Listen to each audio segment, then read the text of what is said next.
bloodsuckers. As you walk through the valley of the shadow of hell, Join us! you will realize that there is something ahead. Something that lurks behind the dark veil. We have such sights to show you. A veil that is beyond our own comprehension. I'm just gonna bash your brains. Beyond the void.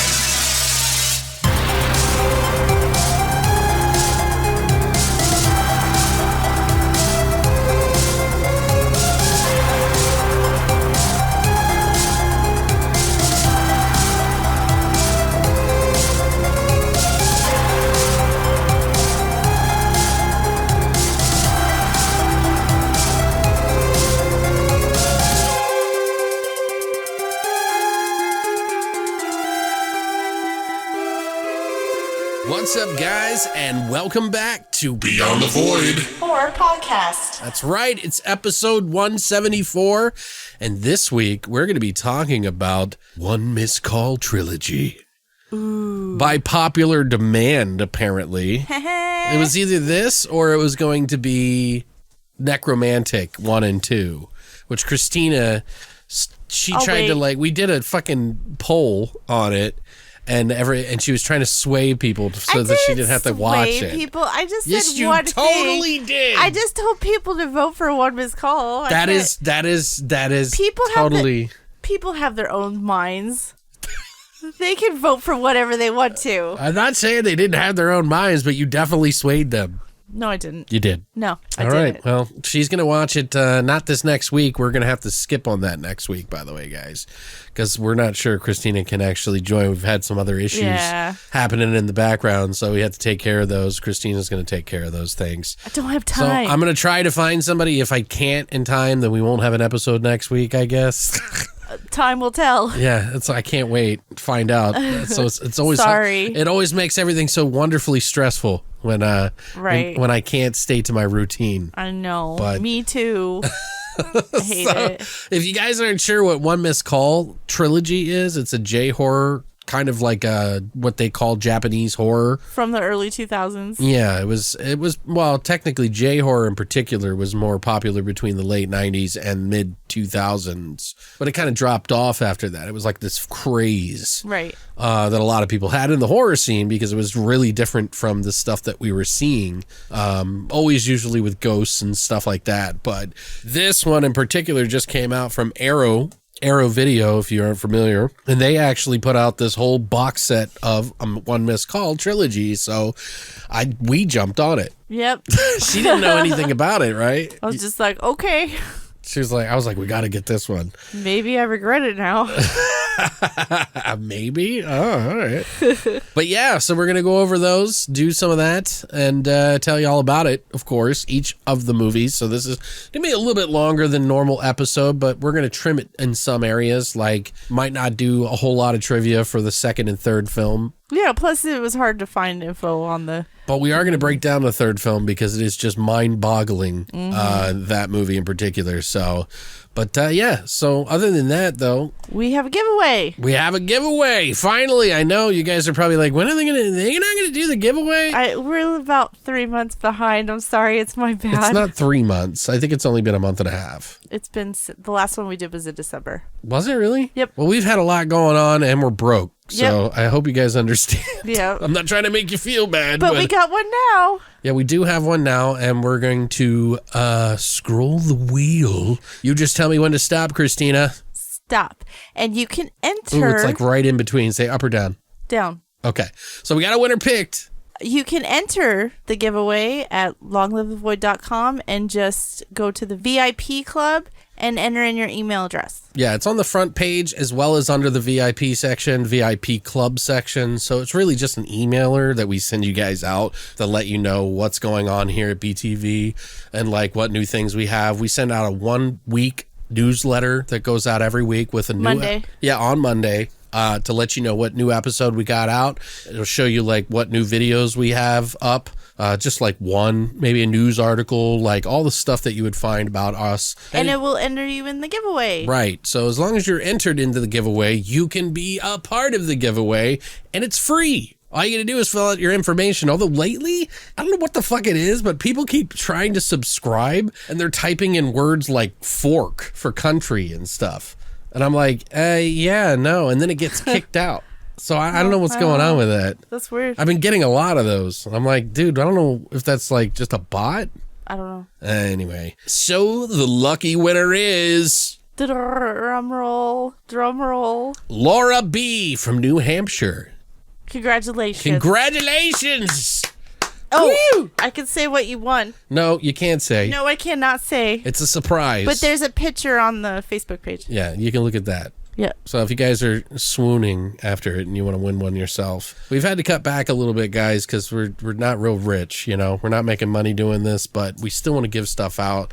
We really do appreciate you guys listening. So this is our way of like kind of giving back for being a part of the show that we do here. Because if it really, really wasn't for you guys, we wouldn't be doing it. Mm-hmm. So thank you so much for listening, and congratulations, Laura B. from New Hampshire, for signing up and listening. It says here that she opens up almost every single one of our emails almost. Oh, thank you. Yeah, so, but yeah, that's it. So I think it might be that time. What time is it? Horrorshots!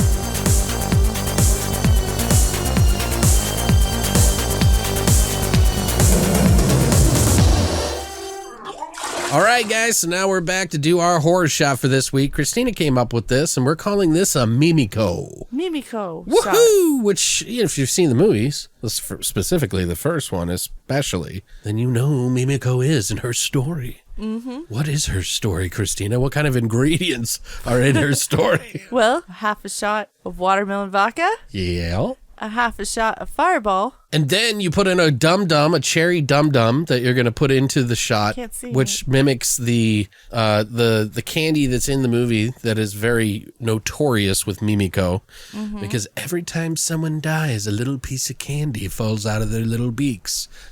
Their little beaks. And their little beaks. And just for fun, we were going to call this a trilogy shot, but we ended up just calling it a Mimiko. We have some Taiwanese tea, which if you've seen the second movie too, you know that part of that movie, like half of it, probably 2/3 of the movie takes place in Taiwan. Mm-hmm. So it's not in Japan this time, but it's Japanese kids that go to Taiwan. But anyway, so we got some oolong tea that we're going to chase after it. So you don't want to swallow the dum-dum, by the way, so don't be an idiot. You don't want to choke and die. Like, yeah. You know. I was listening to BTV. You almost died, Sarah. I learned it from listening to BTV. So yeah, you can just stir it up, you know. Stir the motherfucker up. Ooh, it looks like it's got some surface. Well, you had it in there for a while. Yeah, but it's got some surface floaties on top. It's probably just the wax from the paper. Oh, yeah. Ew. Do you know what I mean? But it's like got some floaties. Yeah, that's pretty cool. It's not going to be good for your gut. All right, cheers, guys, to Mimiko. May you never call me, you stupid bitch. D. Good? That's really good. Yeah. Yeah, that's really good. Yeah. Holy shit, that's like a really good shot. Is it? I don't even like Fireball, and I could do those. Yeah. Yeah, it's probably because the watermelon vodka, like, levels cancels it out a little bit, yeah. Ooh, that was pretty good. Good idea, Christina. Thanks. Well, the Fireball was that? The Fireball was your idea. Whatever. Fucking, you thought of the dum-dum, and you thought, didn't you think of the dum-dum, or we came up with the dum-dum? Yeah, we did. Because the candy looked like a dum-dum. Right, so... And I didn't know where else to get a round ball of candy. By the way, guys, apparently you can swallow the dum-dum, because I forgot to take it out. So, go ahead, kids, and sign up. Choke on your sticks. Your sticks. Here, you want to try that tea? Oh, no thanks. Is it good? No, it's kind of like dusty water. That's warm. Dong ding oolong tea. You said dong. No, it says dong ding. I know it does. You said. I wanted to say ding dong at first, but because I always say ding dong. Anyway, guys, if you would like to try a Mimiko, all you have to do is go to longlivethevoid.com and check out our #HorrorShots section now. That's it for Horrorshots. All right, guys, so now we're going to go ahead and jump into the One Missed Call Trilogy. starting with the first one, obviously. Obviously. All of these will be done spoiler-free first, and we'll have all the timestamps down below. If you guys want to skip around, not spoil anything when we get into the spoiler section, come back, listen to the spoiler section, all cool with us. So let's go ahead and jump into our flesh and potatoes of One Missed Trilogy. Or wait. God damn it! I wish this was a One Missed Trilogy. One Missed Call Trilogy. Right now.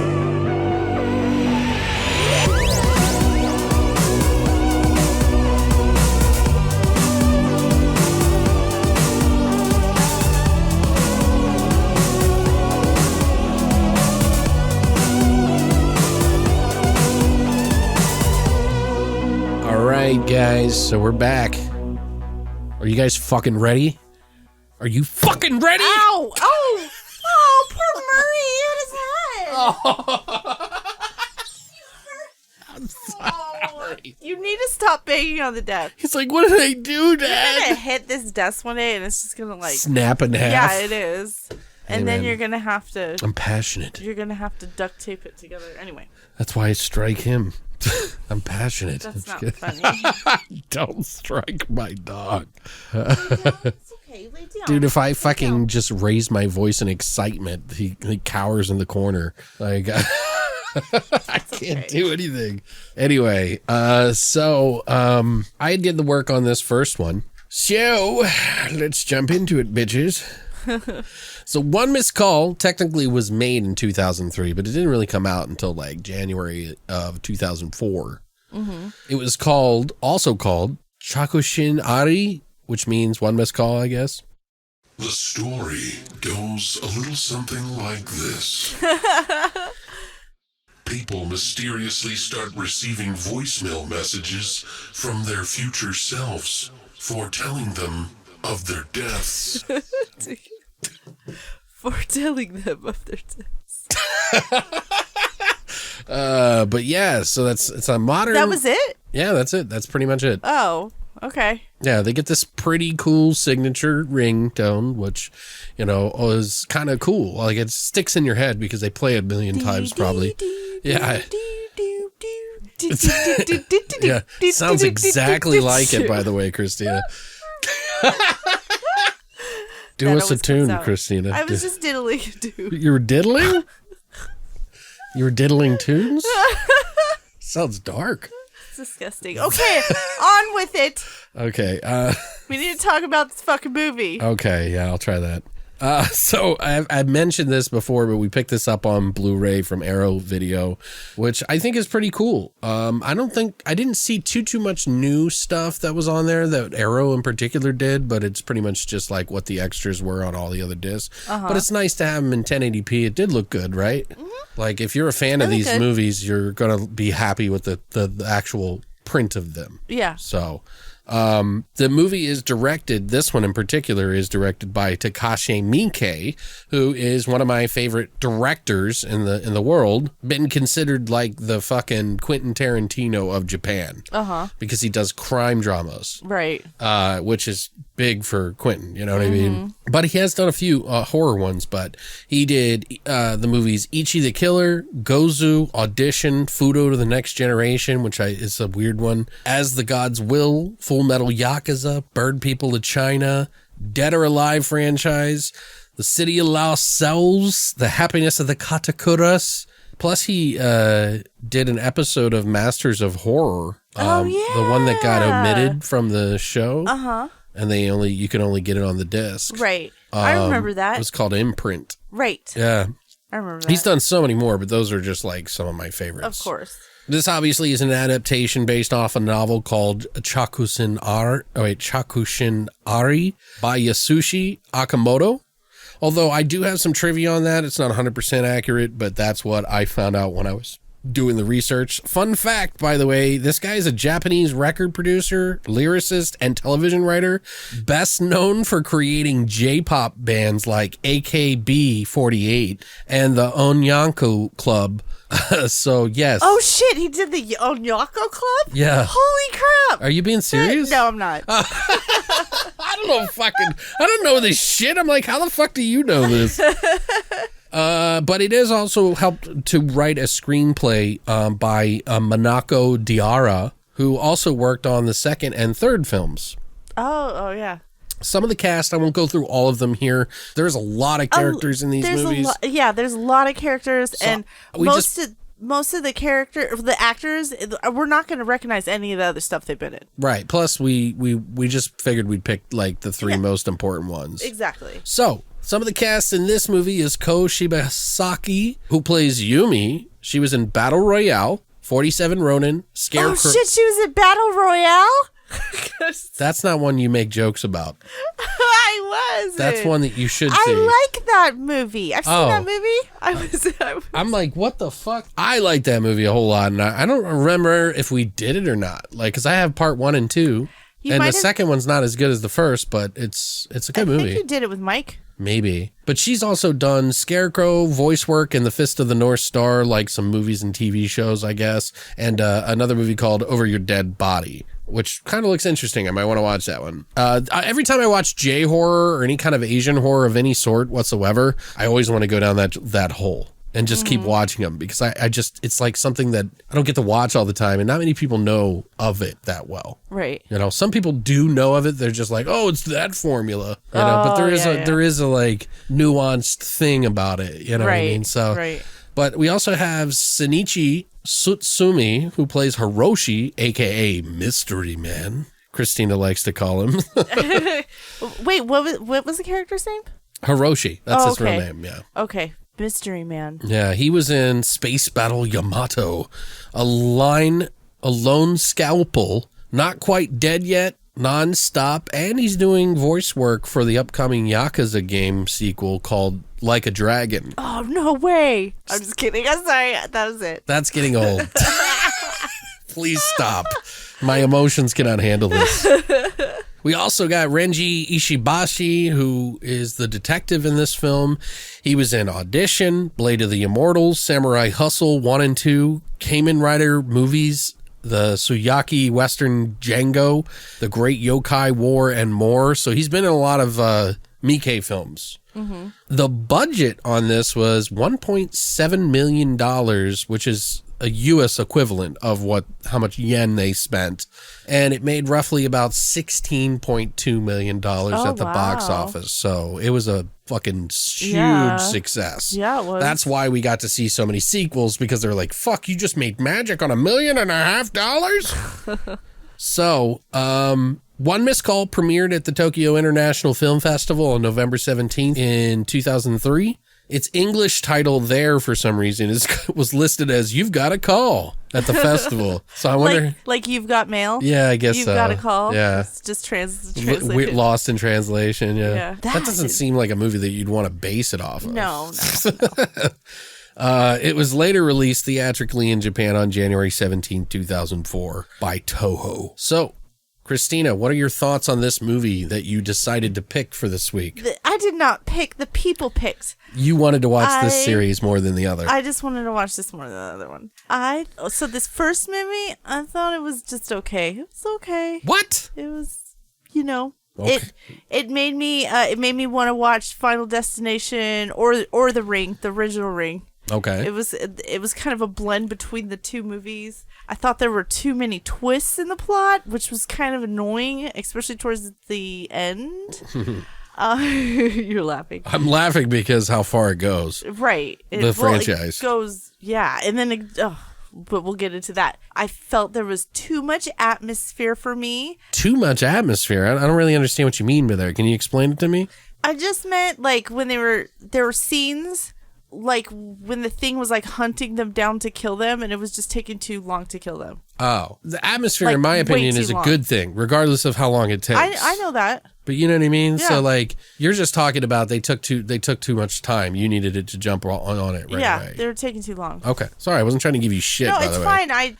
And why do the ghosts, like, they always want to kill people they don't know? Or they made it seem like the ghost or whatever was haunting and using the phones, but they wanted to make sure they found this body. It was just weird. It was her anger was so unprecedented that it had to kill people that she didn't know 100%. But it's like, what's the point of that? There's like no revenge. I mean, there would be no movie if there wasn't either. Are the best way to go.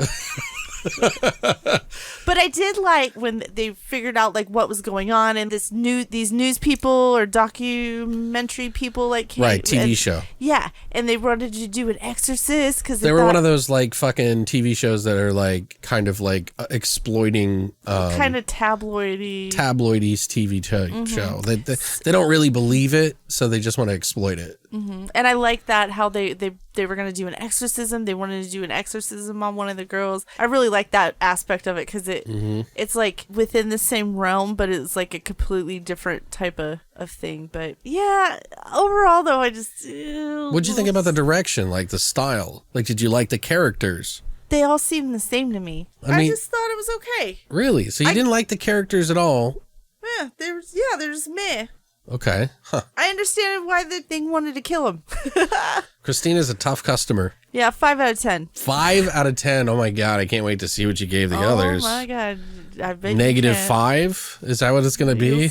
You'll see. Okay. Now, what do you think, mister? Mister, huh? Let's okay. Break it down, mister. Well, I, unlike Christina, don't hate films. If they're not perfect, I still think they have some redeeming values in them. Christina, on the other hand, doesn't feel there's no redeeming value. Thanks, Alex. You're welcome. I watched this a long time ago.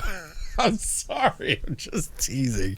I watched this a long time ago, though, and it was on my list to watch back then, specifically because of Takashi Miike. Right. So, when all this was going on, I was a big fan of his, and like all this stuff was going on. All the J-horror was going on, I should say. This is much more different from the other movies that he's directed, though. As I mentioned earlier, he does more crime drama, which are over the top, gross, and everything under the book that you would think that probably appeals to a lot of horror fans, honestly. But he doesn't do straight up horror. This is not that wild, over the top, inexplicable, crazy scenes like something like Ichi the Killer, where, I don't know, it's hard to explain, but I'd go as far as to say this is more in line with like maybe MPD Psycho without the gore, which is a TV show he used to do out there. Oh, you've seen it? Yeah, I actually enjoyed it. The song in it is like haunting, and I love it. But that had the gore censored out, so they like blocked it with something. Yeah, like it's hard to get a copy of the original version. I don't know if anybody knows for sure if that's out there or not, but if you've seen MPD Psycho, you'll understand what I mean. But that said, for a J-horror movie, it's not bad. Definitely tried to carve its own piece of, J-horror for itself, I think, while still kind of feel familiar to all the other ones that you would think, because they do kind of run together, but there are, people who watch a lot of these can differentiate between them, and like you said it was reminiscent of Final Destination in some ways, with a few nods to other classics like Ringu. Right. Ju-on the Grudge, or even Pulse, considering it's using technology as its like conduit of the curse. It is a semi-late comer to that craze. So, people kind of died down from it a little bit, but I still think it's well done. And if you're a fan of the other movies I mentioned, it should excite you in some way. Now, is it on par with those movies or even better? I'd say more on par than excelling. Really? Like, depending on what you like, you may think it's as good or below. Right. So, apparently there's a lot of nods to those things that I mentioned before that were done intentionally, by the way. So, I don't know if that's to save face or to pay homage to it. Because from what I heard, and what I'll tell you guys in the trivia about this, doesn't seem like Miike really wanted to study this shit. He just wanted to do his own creative vision. It's more of an homage, I think, though. Overall, I think he should do more horror though than he does, because he's done like, I don't know, like 4 maybe 5 different things of horror. And I think he's actually pretty good at it. Like I have some really interesting trivia that I'll go into about it later, but he said that horror is like showing somebody's loneliest moment. Like when you die it's your loneliest moment because we all die alone. This is what he was saying. And that he would think that people would hate him for trying to make too much horror if he decided to do that. Oh, so it might be a cultural thing. I don't know. Maybe it's like just negative in his mind and he doesn't, but That makes sense. I don't know. I thought that was interesting. I think he makes a mark in this film, and I think he took it seriously. His normal attention to the characters is there with like cool stylistic shots of some of them. The dialogue isn't as witty or cool or fun as like some of his movies, but he didn't write this. So, he was really just kind of on board somebody else's idea and wanted to try it out that way. Mm-hmm. So because it's played straight, I think he adds some sort of style to some of the creepier scenes in this movie. And the story's actually pretty interesting in my opinion too. It's not, you could compare it to other movies like I mentioned before, in J-horror for its time, but the story is complex and still able to be understood, which I can't say for some of the sequels. More on that later, obviously. He genuinely has some very creepy imagery in here, and I think it really has more polish than the second one. Mm-hmm. There's like mild gore here and there, but nothing of the stand-up and clap variety. Mm-hmm. It's just interesting and unique and kind of, I don't know. Although I will say in a lot of ways, and maybe this is just because it feels like it's been done before, it does feel like a sequel to the series. Yeah, I can see that. Because some of the writing style that they do in this kind of jumps, and maybe it's because the movie's like 2 hours long. Yeah. That it feels that way because it's like a really long movie, but they really have a moment in this movie where it just unveils itself to the world. Right. And it's like you don't normally do that in the first movie. Right. It's more about an intimate moment with this one group of people or this one person. This movie kind of like is like flapping its ghost dick out on the fucking, I don't know how tasteful that is, by the way. Multiple ghost dicks. Yeah, well, and it's probably not tasteful for us to talk about a child ghost like that. I'm just saying. I think even though it's 2 hours long, it is a little long. Yeah. I think it could have been trimmed up a little bit more. But, maybe it was written that way and he didn't want to sacrifice their writing. Right. There is a lot of attention to the story details, not just putting it in there for no reason. So it's a movie that feels like it has multiple story points that make you think it's concluded, the whole story. But then it's like, oh, wait, hold on. We got 7 more twists. Not really that many as compared to the other ones. It felt like it. The other ones are worse. They are. But I think even though it's a little long, it's a nice surprise that kept my attention to have some of those twists in there. So it wasn't just a complete waste of my time. There's that big scene that you were talking about in general. The TV studio was like that is like the pinnacle of the whole fucking film. Right. Super awesome fucking scene that just keeps exorcism. going. Mm-hmm. Loved it. Loved all of it. Thought it was really good. Worked out really well. Mm-hmm. All the characters are kind of funny and silly, and I don't know how to explain it. It wasn't a jokey movie, but it just, I don't know, they're characters. Right. So I think it's a decent to good film. If you like mysterious plots that kind of unfold over time and don't mind the wait a little bit, because there is a little bit of dry spots, because you're soaking in all this story. It's like part crime drama, part horror, and part supernatural phenomenon with rules that make you go, huh? But you'll probably dig this movie if you are a J-horror fan, and to some degree. I'm not going to say you're going to love it. You might be on the fence. You might hate it. I don't know. I think you should definitely give it a watch, though, if you are a fan, if you consider yourself a J-horror fan of some sort, to check it out. Because I kind of like in technology being used, something on our day-to-day basis, like how we use technology being affected. Has it been done perfectly? No. But this is not a bad attempt. Mm-hmm. You know what I mean? Like, there's far worse movies that do stuff with technology than this. Yeah. The end might piss some of you off too, so just fair warning on that. If you're not in for changing the entire feel of the movie by the end of the movie, you might not want to watch it. But I don't know. I think you should check it out yourself and see for yourself. I'm just not sure where the message was at the end necessarily when we watched this. I found out later, but I'd give this one probably like a 7. Oh, really? Yeah, maybe a 6.5 if I was being really picky. But I think it's not the best Miike film. Mm-hmm.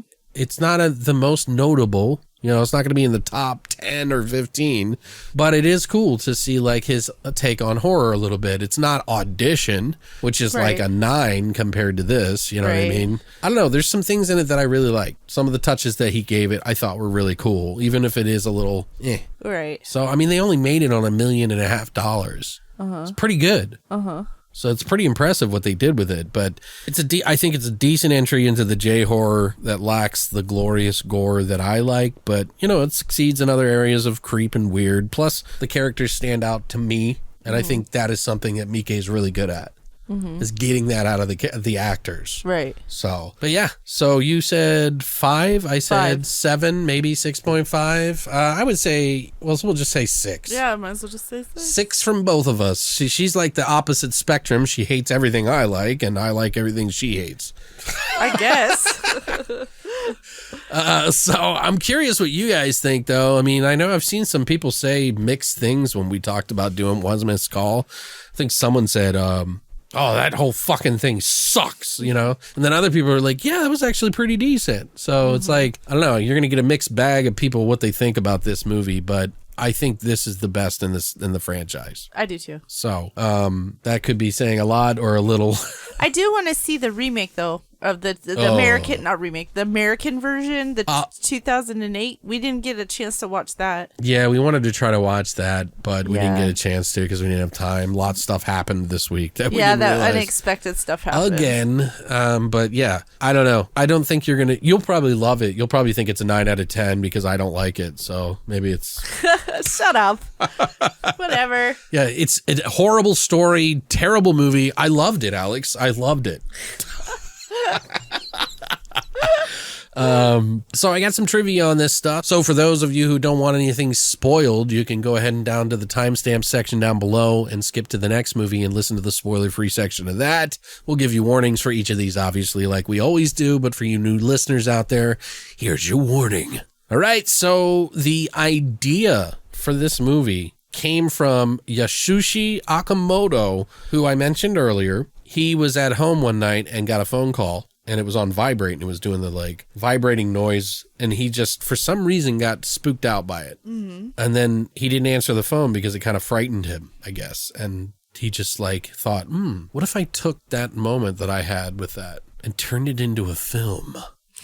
I mean, that's how ideas start. And the fact that he even remembers is pretty interesting to me. They did revise a few things on set for the screenplay, but Miike said that they all kind of had it pitched in to kind of build the story. For those of you who don't know, there's a novel, there's a film, and there's a screenplay that were written all pretty much simultaneously at the same time.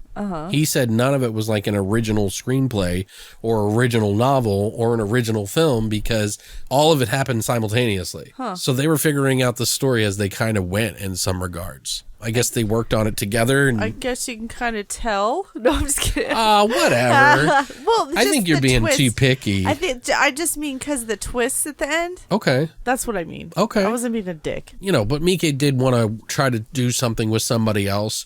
And he said that, you know, he doesn't like to when he makes films, that's his happy place. So he wants to go to make films. He doesn't cause problems on set. He doesn't have this like unique snowflake vision. He kind of likes to see things organically transpire. And so whenever they wanted to change something, they just talked about it real quick. And then if something felt right for one of them, they did it that way.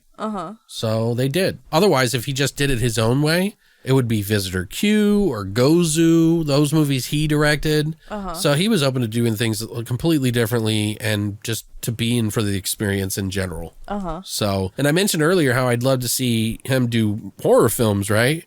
Right. He's not a fan of horror films, guys. He said as a watcher, it actually frightens him. Oh, really? Yeah. That's so weird. It's like he finds it hard to watch horror films. In fact, before directing this film, he didn't do any research on any of the other J-horror films or anything like that. He just wanted to direct from his own creative mind and just do it. He didn't want to be influenced, probably. He's not a fan of horror. So he said he became a fan of J-horror after this movie, though, because he had to direct it. That's so weird because there's so much that just creepy little kid. It's like every their J-horror ghost stories movie. are very similar, so that's why. That makes sense. You know, it doesn't necessarily mean that that's how movies are made. Yeah. But ghost stories are all these pale people and shit like that. Plus, I don't mind kid hands. Right, but I don't mind that so much because, like, I don't know. I like ghost supernatural stories. Sometimes they can be bad, sometimes they can be good. This is like a ghost supernatural rule set horror movie, you know? Like, if you get a call, you're going to fucking die. Right. And you're going to hear how you die, and there's nothing you can do to avoid it. Right. Don't you love how the flip phones? Yeah. Yeah, the flip phones, and then they had little charms. And I was like, oh, I remember having charms. Charms are super popular, though. They were definitely popular back then. Yeah.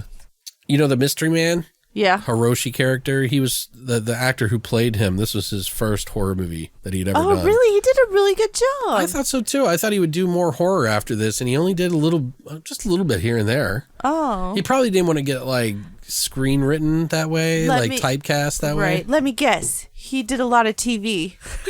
Well, I mean, everybody in Japan pretty much does. I know. Yeah, I was like, everybody does TV. They do movies and stuff like that over there, just like they would. They're just more into TV. They're just more into straight to video and things like that. So that makes sense. They've evolved more than us.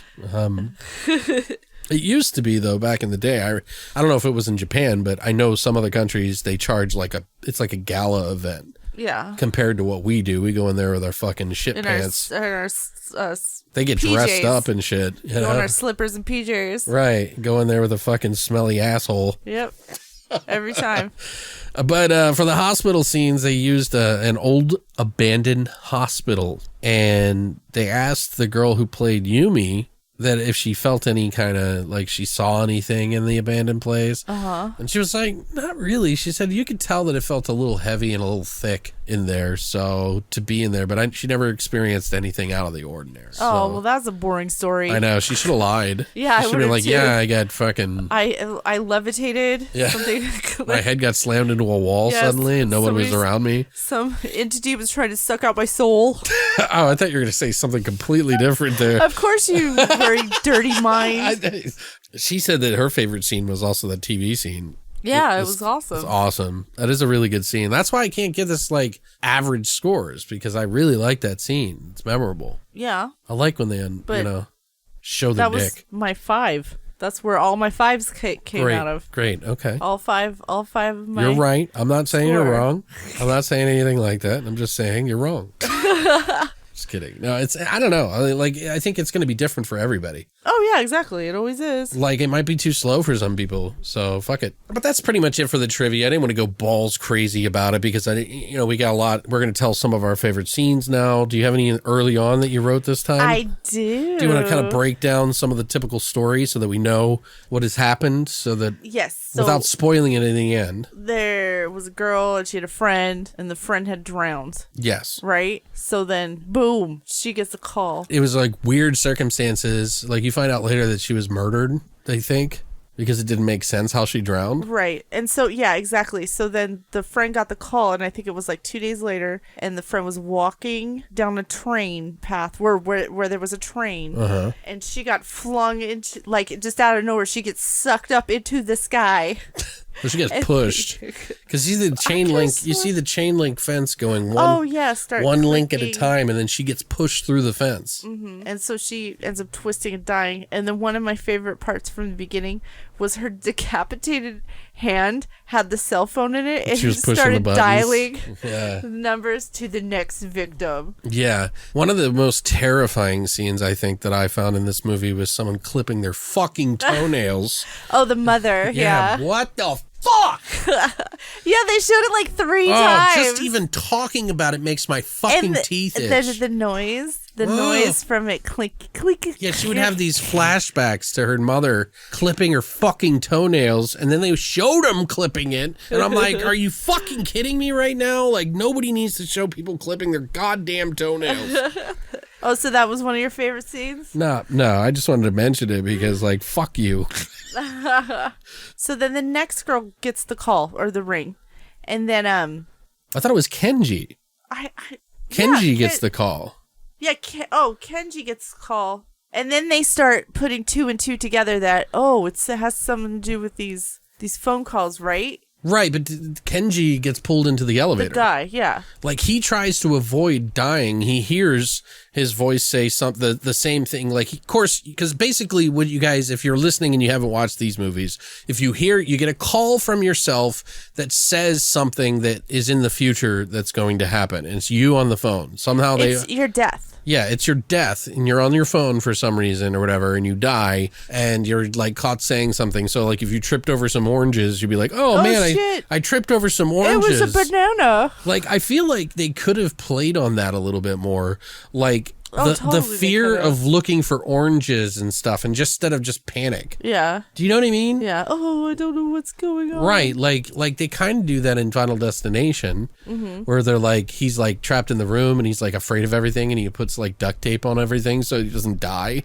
You know what I'm talking about? Yeah, and it reminded me of the show Light as a Feather, because it's the same thing. Really? They do the same thing in there where they do Light as a Feather, stiff as a board, and she tells the person at the head is telling her how she's gonna die. Okay. Yeah, and then they die. Well, he tries to avoid it, and he gets yanked down into the fucking... He sees the elevator open up, and you could see that it was just an elevator shaft. Right, which I think was just like in there, like the doors open up, and then you see like he dies, and she sees, and then all of a sudden the door opens up, and there's a bunch of other kids, and they're like, "What are you all upset about?"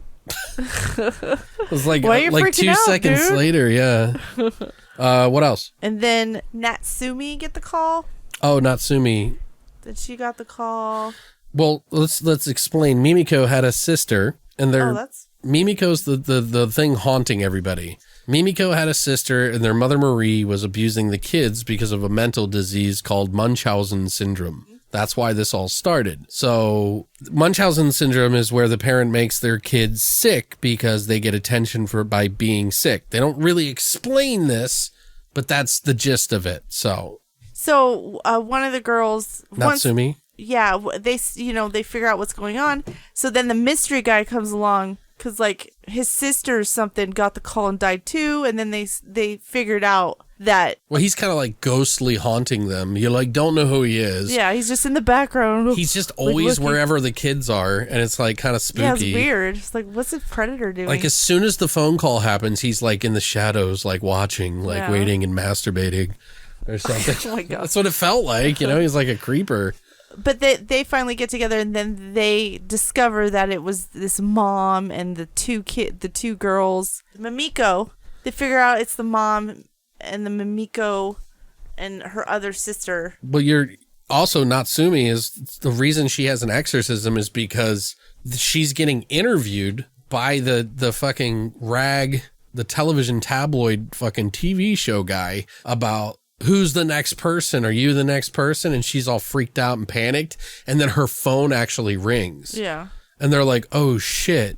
It's actually ringing. And everybody stops. And then like she picks up the phone and it says one missed call. And then she's like freaking out. And they're like, he's like, let's do an exorcism. Give me the phone. Give me the phone. Yeah. Like at first he's trying to manipulate it to make it look like she's the next one, even though she's not. Right. And like use a different phone and shit like that. And like, so it's weird. It's weird. Yeah. It's really weird. You want to talk about the TV thing, the whole scene? So the exorcist comes out, the actual exorcist, and they're prepping it, making it a big deal, and then shit starts happening, and the exorcist person can't control anything, and then all of a sudden her body starts like twisting and doing all this crazy shit. Right, which is fucking awesome, dude. Yeah, that was like, because at first it's like, she sees the fucking ghost behind her. Right. Because you see it come out from this fucking weird, like, brick wall or something. There's always this creepy hand that just comes out of nowhere. Yeah. Creepy in. It kind of pokes, like, the ghost's head. It's like the mom ghost. Because at this point in time, you think it's the mom. Yeah, you think it's the mom. You don't even haunting. know it's the girl ghost. Right. Like, we don't even know what's going on. We think it's the mom. So you see the mom's ghost, and she's poking out like a goddamn cartoon sideways from the wall, while her two arms arms are doing weird shit, like all bent and shit. And then like you see Natsumi like reel in terror, and like her friend sees it, and it's like all the shit's gone on where it's like they were recording an exorcism, the fucking exorcist gets blown back by the power of the ghost and like flipped into some wall or some shit like that. And then she's reeling back in terror. And like when the girl looks, the Natsumi girl's looking, she sees the ghost. But you, as the other person, can't see the ghost. So the only way that you can see the ghost is if you watch it through the television. Mm-hmm. So, like, when she looks to see her friend reeling in terror for some reason, like at Natsumi reeling in terror, she's like, what the fuck? And then she looks on this monitor, and it was cool. Like, you could see it on the monitor right in front of them. Mm-hmm. So it was like this really cool double shot. Mm-hmm. What were you going to say? Oh, and before they all die, you hear the inhaler sound. Yeah, you hear this weird inhaler sound, and then also after they die, like candy comes popping out of the mouth, and you're like, "What the fuck?" That was just a really cool. Like, I just love that it just like unleashes right there. Her wrapping up and like I watched them doing the making of in that scene, and they had this like mechanical arm that bent backwards and shit, and then they were like choreographing how she was going to bend her arm in real life to make it look like kind of messed up. And then you see it wrap around the back of her neck, which is another fake arm again, which is cool. Nice. It's just cool how they did it. It's cool, yeah. It's practical effects. My favorite thing is that fucking whole creepy peekaboo bullshit with the mama coming out sideways, though. Like I like the arm twisting pretzel thing, but the creepy little peekaboo thing on the wall behind her before she starts twisting, was fucking awesome. I don't know why. Also, every time they go to the cops, like, you know, they don't believe them. Right. So it's kind of stereotypical, but... That's the way it works. Right. So the cool thing is like, we're always talking about how, like, or I'm always bringing up the situation where the phones are the biggest flaw with, like, horror these days. Like, you know, I've heard other people talk about it, so I'm not the only one. But... like they're actually using the phone as the horror this time. So it's like, it's not a downfall for them. Right. I don't know if it's really necessarily scary, but there are some genuinely creepy moments in here. Like they have the creepy mommy peeking out of the cabinet at the house where they lived. Right. Because they go visit there. And then they got this creepy mommy walking on the ceiling of the hospital after Yumi behind her, which I watched them do that whole fucking making of. And they had a rig of her walking. Oh, really? On the ceiling. So she was really, you know, she was hung upside down so her hair would hang. Yeah. Oh, that's cool. So I thought it was pretty cool. Looked cool how they had her in that rig, and kind of looks awkward because she's like not standing straight up. So her legs are kind of bent. So right, so that would be scary. She's all creeping around. Crickety-crackety. Right. And by this point, you still think it's the mom, by the way, guys. We're an hour and a half into this movie, and this is like already here. So they finally go to the hospital. Yeah, they go to the hospital and they find the creepy red-eyed mommy in the fucking... Right, and her dead body. Yeah, a dead body with the phone in her hand. Yeah, she had a fucking phone in her hand. Didn't it start ringing?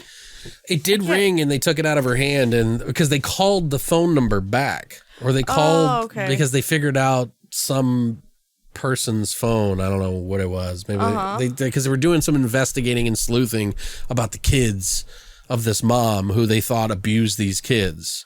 And then the red-eyed mommy wakes up. Remember? Yeah, her dead corpse. Yeah, and they think it's over, but she stands up and her face is like peeling off slowly with all this like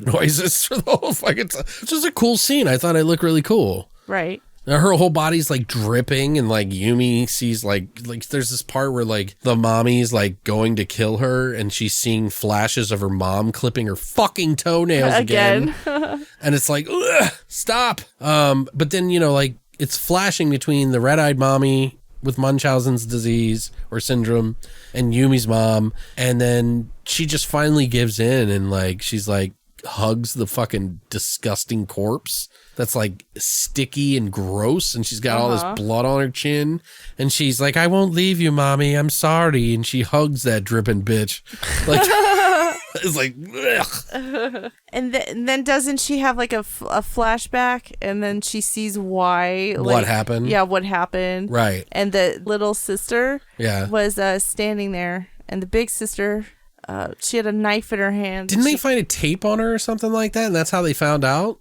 Oh, yeah, that's right. Oh, no, or the police found it. It was like in her apartment. Right, and they watched the tape and they find out. Why was I thinking she had like a flashback? I don't know. It wasn't a flashback, but she gets the tape, and because earlier they found the fucking camera in the closet. Right. In the cabinet where they saw the little mommy like creeping around. Creepity.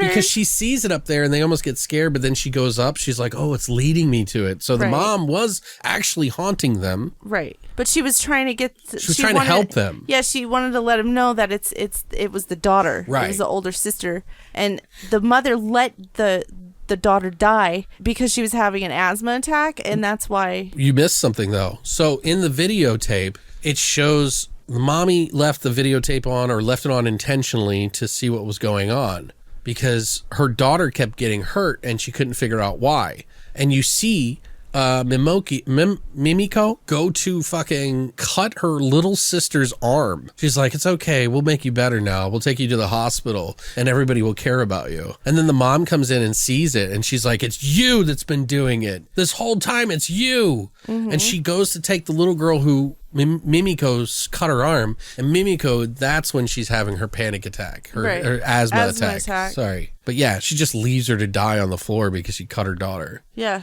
as she should, stupid bitch. Yeah, it's kind of fucked up. But what? No, I would have left her to die, you stupid little bitch. But this is where it gets weird, because like Yumi, the girl who is investigating all this and thought she was gonna end it by giving the mom a hug, she just let the mom go back to heaven or wherever the fuck ghosts go to leave them alone.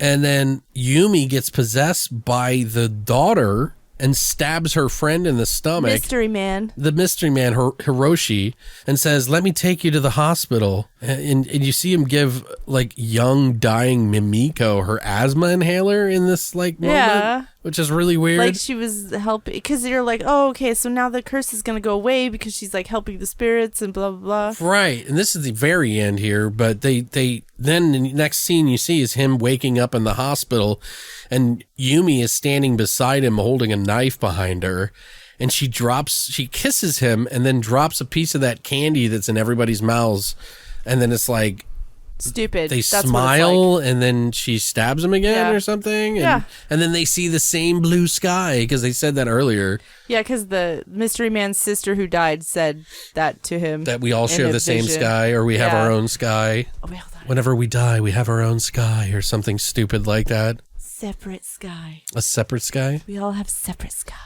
Yeah, that's which when I remember I was talking about how fucking Takashi Miike thinks that everybody dies alone, it's like, that's the thing everybody always says. Right. I don't know why everybody has to say that. We all die alone. Like it was in fucking Donnie Darko. Well, it was in this. It's like, we get it, dude. Like we try not to think about death so fucking much. Right. Like. Well, it's dying alone is supposed to be like the scary thing. That's why. Right. Because nobody wants to be alone. Right. Supposedly. Which is stupid, because I like being alone. I'm just kidding. So except you. I like the you. ending is a little different, but this is what Miike verbatim. Oh, okay. Oh, I've been waiting to hear this. So, well, not verbatim, I should say. Like, this is basically what Miike said. He said that the actors were very unsure about their emotions in that scene. They showed a scene. They were all like, what am I supposed to be? How am I supposed to feel during this weird dream sequence thing? Like, oh, it was a dream sequence? Well, no. I'm just saying. Oh. I mean, like in this weird moment at the end of the movie, because it doesn't feel like it's in reality. You think it's in a hospital, but then why is she there? She's possessed. It's like weird. Well, you could be possessed and still be in the hospital. Well, she appears next to him when she wasn't there before. Oh. So it's a little weird. But anyway, so supposedly the actors were very unsure about the emotions in the scene. And Miike said that in the end, that it's about an acceptance of it all. He thinks like ghosts are like humans. If we die, we carry all of our same personalities and everything with us, and we stay that way. It's not like, where he says one of his gripes with horror films is, with ghost movies in particular, are that they're always portrayed as this evil thing. Uh-huh. He's like, when he thinks they would just be regular people like you or I, like, what would be the intention of being evil?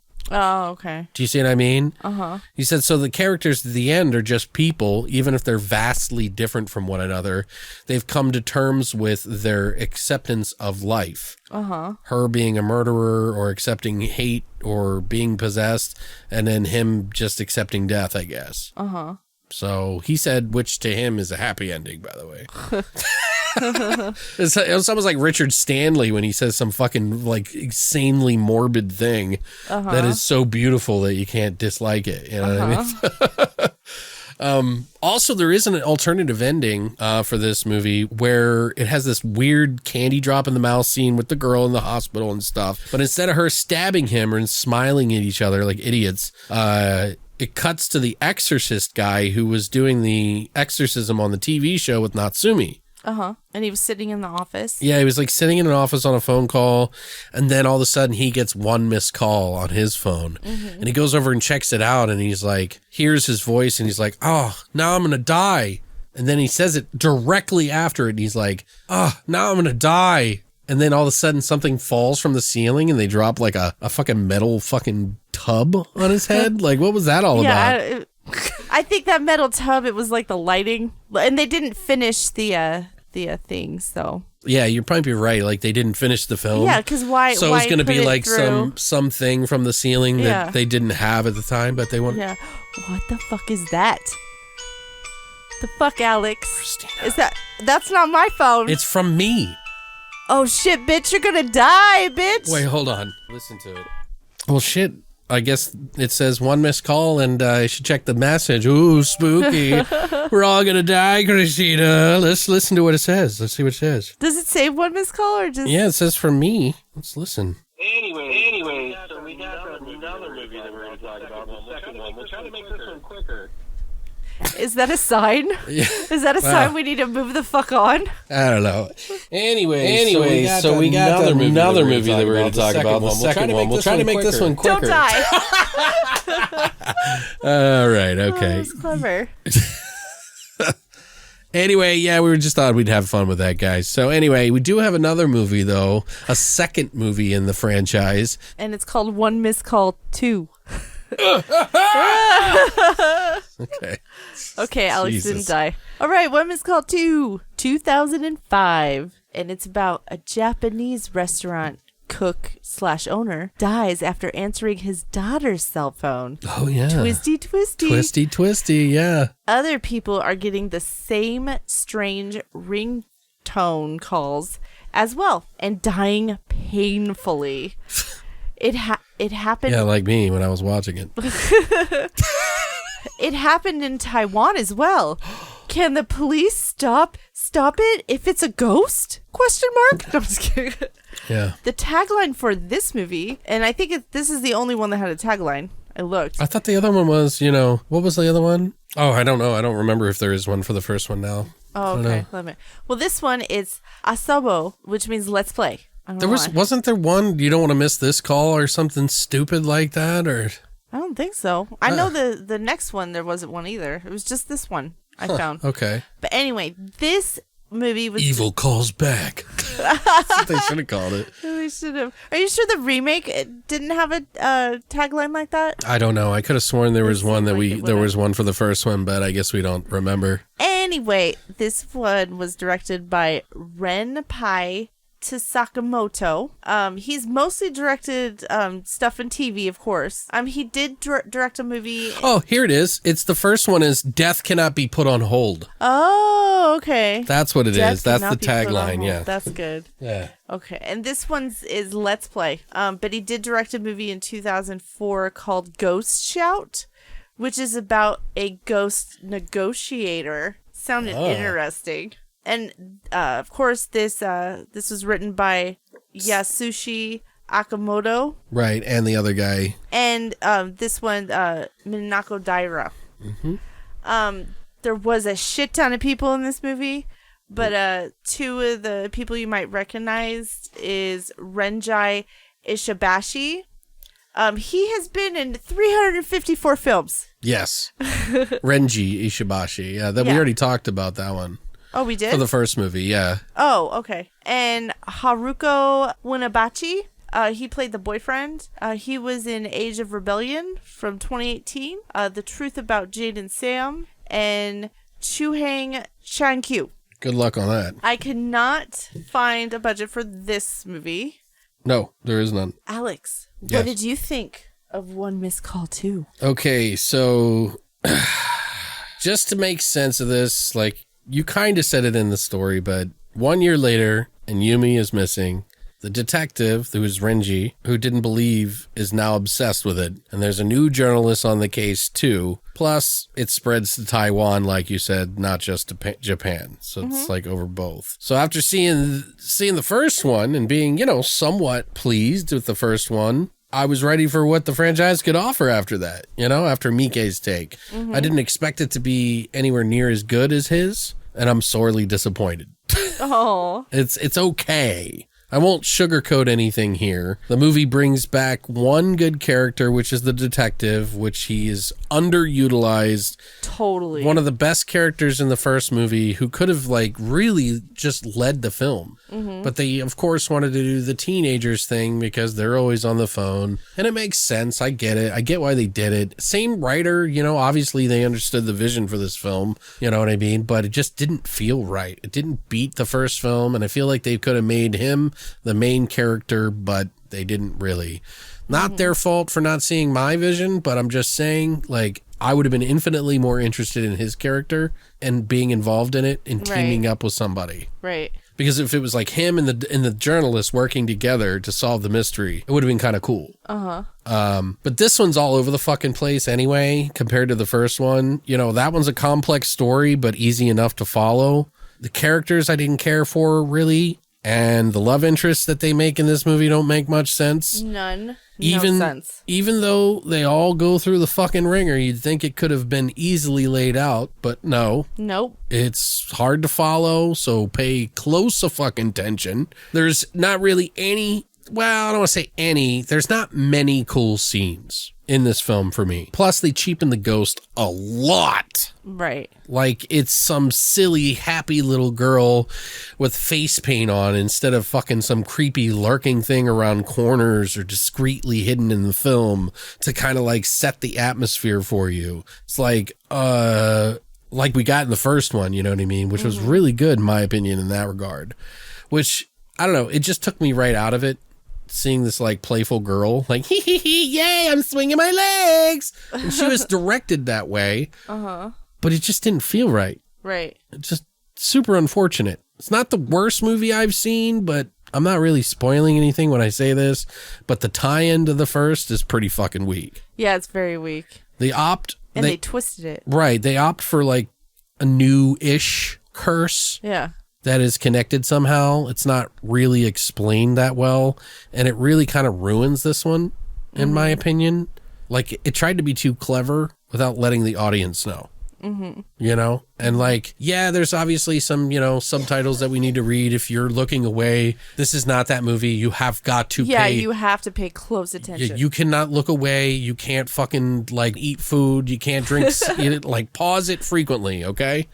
It took us 3 fucking hours to watch this movie. This wasn't the one we rewound. The third film. Oh my god. Yeah, that was worse. Honestly, I'm not trying to be harsh here. I just felt like a lot of the truly potential stories that they could have made from it were wasted, and it's just a sequel. Yeah. And for that reason, because it just missed the mark so heartily, I gave it a 3.5 out of 10.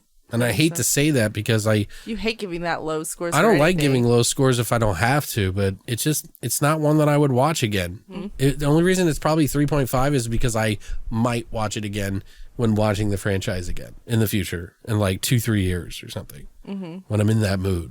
Right. Maybe it could be a 5 for some people, just not me. Right. Well, what about you? Well, I have no problem giving bad scores. Yeah, I know. This was very painful to sit through. It's painful. Okay. Like you said, the story and the plot line was extremely hard to follow.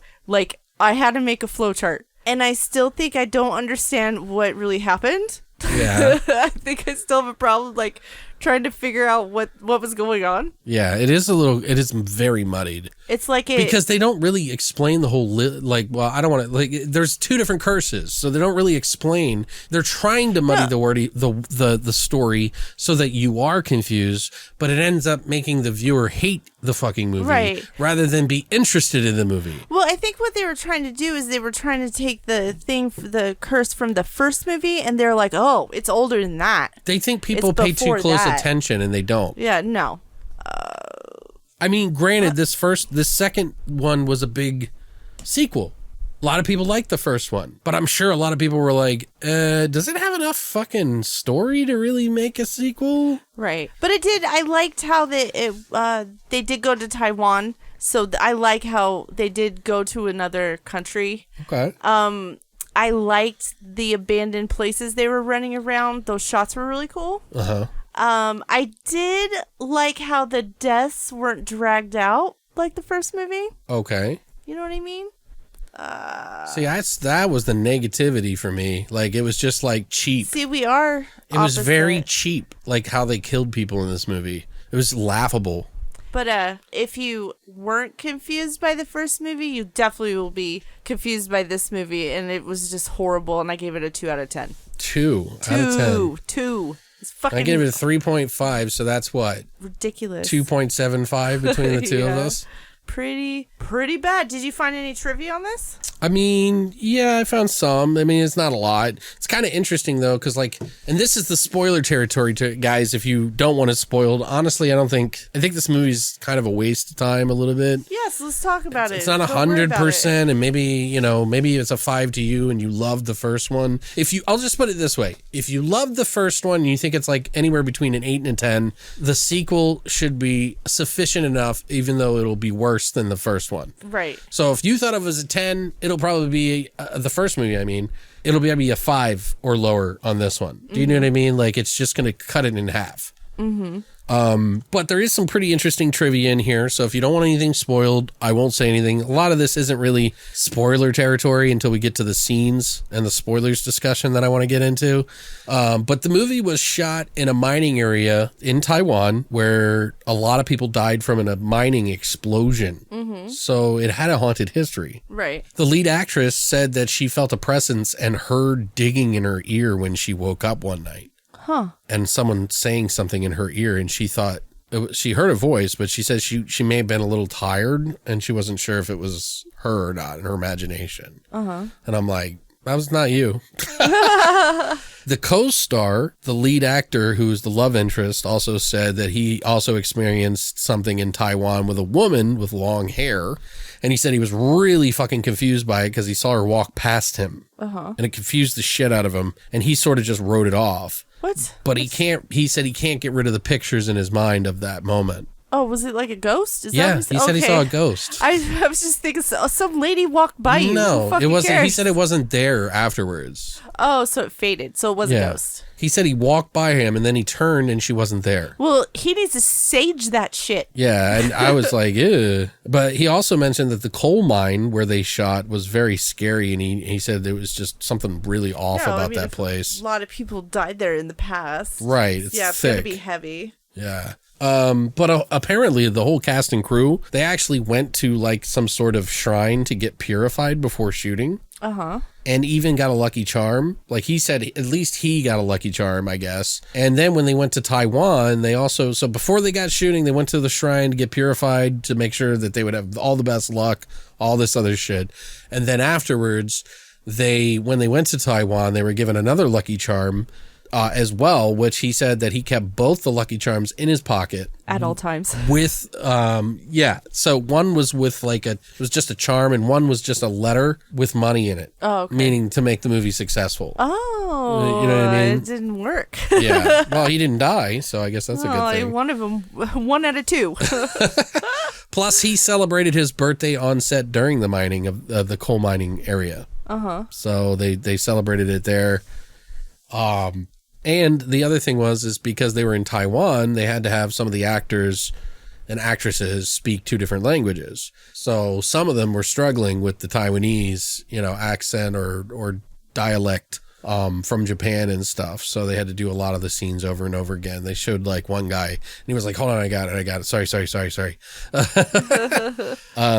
But yeah, that's pretty much it for the trivia on that. I do want to talk about some of how the curse jumped to like a different tortured girl for some reason. Real briefly, because I don't know why it pissed me off, but was that completely necessary? Yeah, no, it wasn't. I mean, I enjoyed I did like the story and what they were doing for it, but it needed to be its own other thing. So we got Lily, who was this tortured girl who was tied up in a mine. Lily, who could tell the future, apparently, because she was picked on, right? She gets picked on by all these kids, and they tell her that she's garbage and all this other shit, and they were just throwing rocks at her, and then one of the rocks, like, broke her skin and broke her head, and she pointed at the kid who threw it and said, you'll die in 3 days. And that's when he died in 3 days. And then she started doing it to everybody. And they all started dying. So they eventually decided that they were going to sew her fucking mouth shut, literally, so that she couldn't say it anymore. And then they killed her somehow, right? Yeah. I don't remember how exactly it went. Do you? Well, they drug her down to the coal mine. Yeah, but how did she die? Oh, I don't remember. That's what I'm talking about. Yeah, I just thought she died. Anyway, that's Lily. Then you got Mimiko, who is, in some regards, similar story, but she died from having an asthma attack, and her mom just walked away. So it's this grudge, this sort of like, you know, you bitch, you fucking let me die, right. but I'm going to be mad at the world kind of thing. And her powerful spirit is just so powerful that she related to another spirit who was a tortured soul. And somehow Mimiko and Lily joined forces to push a curse on One Missed Call. Infuriate all the cell phones in the world. Right. Like, what the fuck, dude? Like, that doesn't make any sense, and they didn't really even bridge the gap. Right. At least I didn't care enough to notice. I didn't notice. Right. But yeah, it's pretty bad.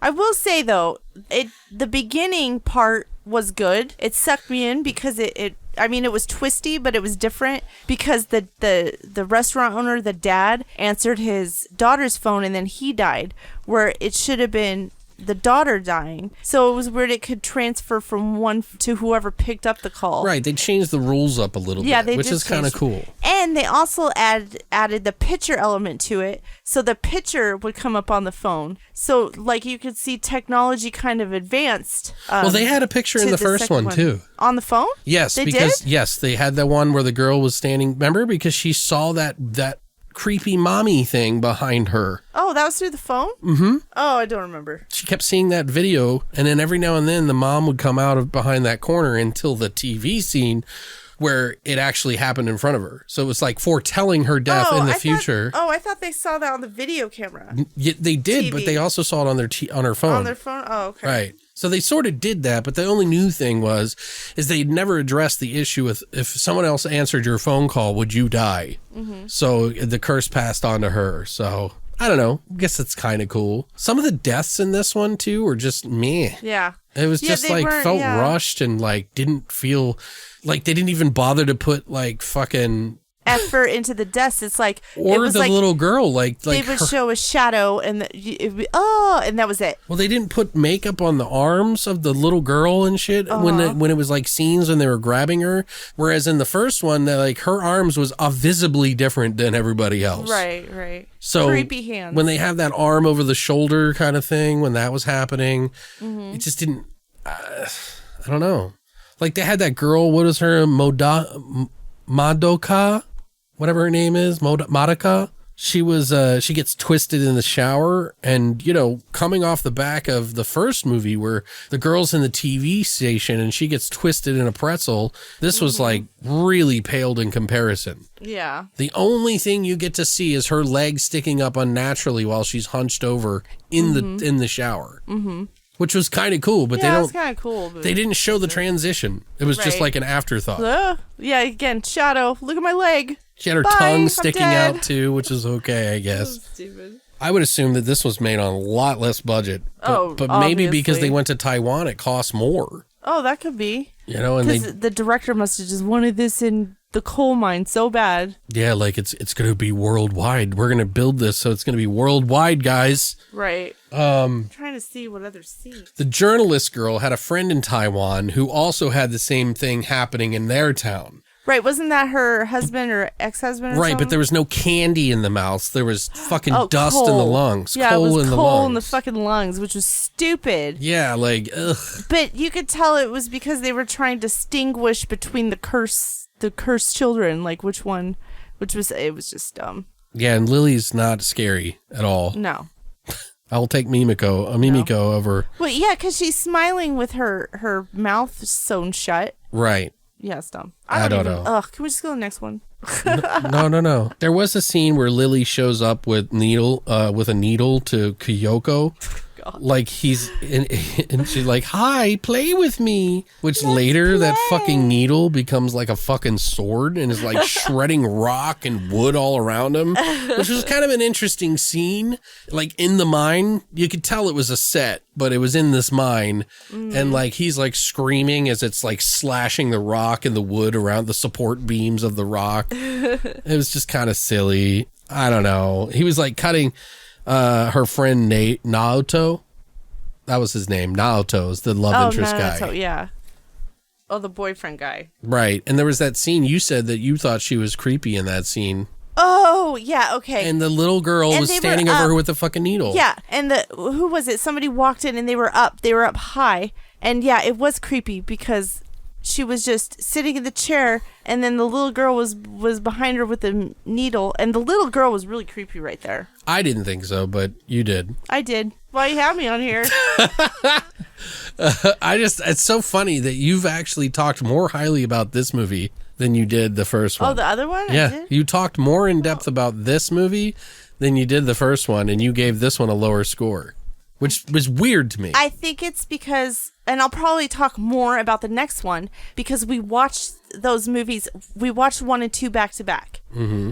So I tend to forget, and we've also watched 3 movies, so my memory goes. That's why. There was this other scene, though, that Kyoko is getting dragged off by a little happy girl ghost who's swinging her legs. Whee! But Naoto answers the phone to pass it to him instead, because that's how his boss died, answering it with the daughter's call. Uh-huh. Oh, that's right. In the beginning. And I guess some additions were bound to happen, I guess, because of that. But yeah, he basically takes the death for her. Uh-huh. It's just kind of lame. This one just felt so lackluster, man. Like it just like, whereas the next one that we're going to be talking about, One Missed Call Final. Right. One Missed Call 3 Final. It was released in 2006. And this movie is about a timid young Asuka is bullied by her classmates. When they embark on a class field trip to Korea, Asuka plans revenge by sending them a cursed phone message they can either pass on or die. Oh my God. This one was directed by Manaba Aso. He's done lots of TV, and he also did a movie in 2000 called Senrigan, yeah. Of course, this was written by Minako Daira. Mm-hmm. And also Jiro Shin, but this is the only thing he's has had a credit on. Okay. Maki Harakita, who plays Asuka. Okay. She was actually quite famous in Japan, and she's been credited 77 times in acting, including the film The Deep Red. But she retired in 2017 because she wanted to take care of her family. Okay. She was born in 1988, so she's kind of still young still. So I thought that was interesting. Also starring Misa Kuroki. She plays Emily. She was actually a very successful model, especially when she was younger. And she's been in films such as Assault Girls and Lupin the Third. Okay. And, of course, lots of TV. All right. I don't have a budget for this movie, but this movie made $6 million at the box office. So nowhere near as much as the first one. Yeah, as the first one. And I think it's because of these actresses that are in this. Well, I mean, they tried to get new young actresses that were like budding. Right. And they totally starlets, guys, girls, whatever. So what did you think of One Missed Call Final, Alex? One Missed Call 3. I guess you're right. I don't know. It says it two different things, I guess, but I thought it was One Missed Call Final. But anyway. So I'll just say this up front, guys. Better than the second. I mean, you pretty much gathered that from probably how I was saying things. Our banter. But this one is constant, and it keeps going. It is faster paced than all three combined. It's the fastest one out of all of them, which might be a good experience for some people. And if you thought the second one had too many fucking twists and was hard to follow, well, buckle the fuck up, pal. Welcome back. It's time to turn your brain into a fucking pretzel and twist it some more. Dip it in some cheese. Because that's exactly what this is. You know, first half of this movie, I took it seriously. Obviously, the whole movie's supposed to be 100% serious, for sure. But halfway through, I had one big hell of an eye roll scene that we'll talk about in the spoiler section. And it went from being a semi-decent story to so far-fetched really quick. Maybe too quick is probably the wrong word. It never really ends. So Right. it is so rapid in its twists that it isn't even an exercise in how well you can do these twists, but how many you can shove into one fucking story, which is kind of annoying.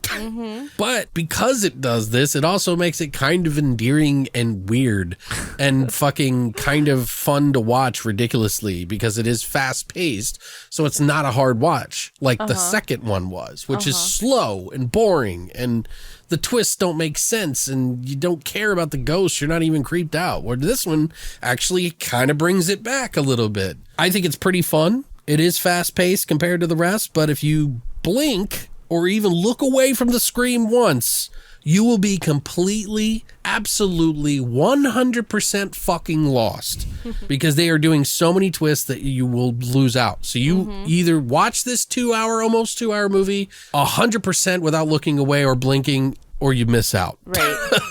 We had to go back and rewatch the beginning again. 30 minutes we had to watch again. Yeah. Because we were so fucking confused. Yeah. So pause frequently if you're getting overloaded because it really demands like 150% of your attention. At ya. Yeah. And as if it like deserves some award or something. But halfway through, I pretty much just gave in, like, fuck it. It's so bad, it's a good movie at this point. So fuck it. Where else can this motherfucker go? You know, like that's how I felt.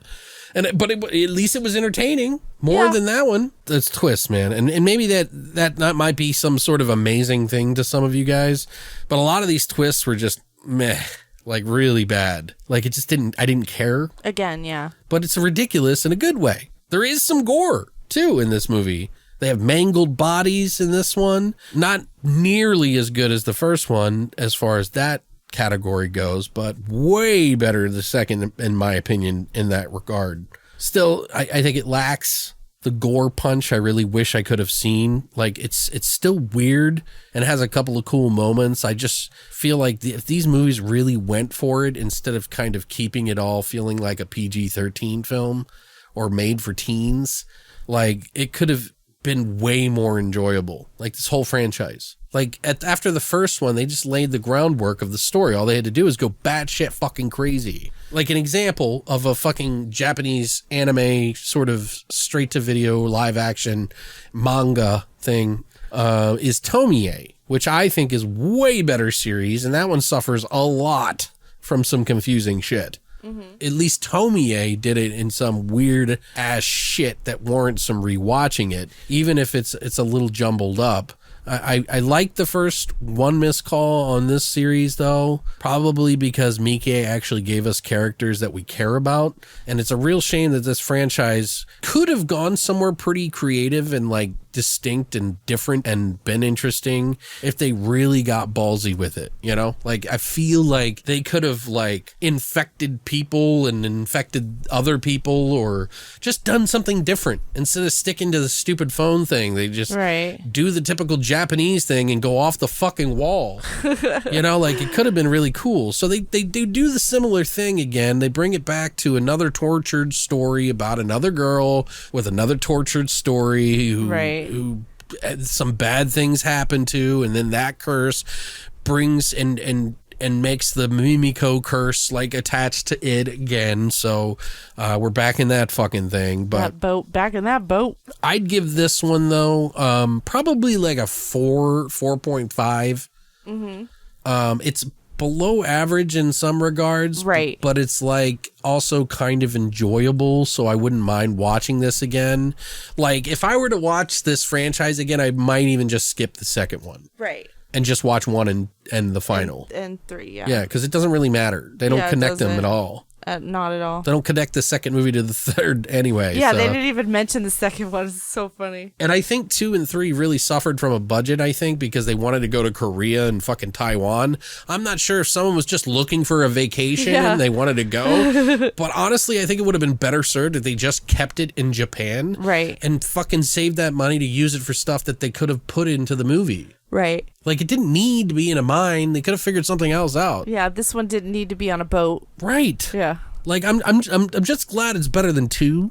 You know, this one was at least somewhat interesting, and it made us laugh, even if it did make us eye roll that really hard at that one thing that we'll talk about in the spoiler section. You have to give this movie credit for throwing one of the most amount of twists I've ever seen in a fucking movie in my entire life. Jesus Christ.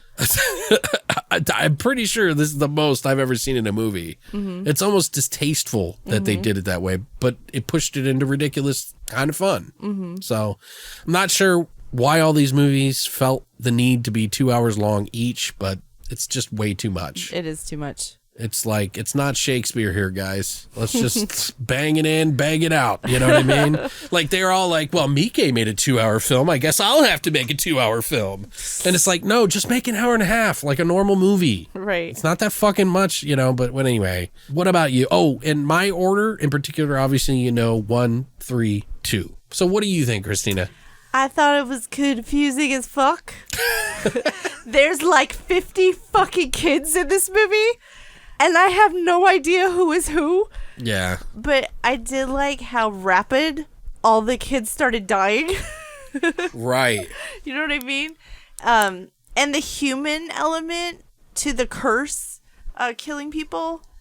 Because how it attached to the girl at the coma. I thought that was interesting.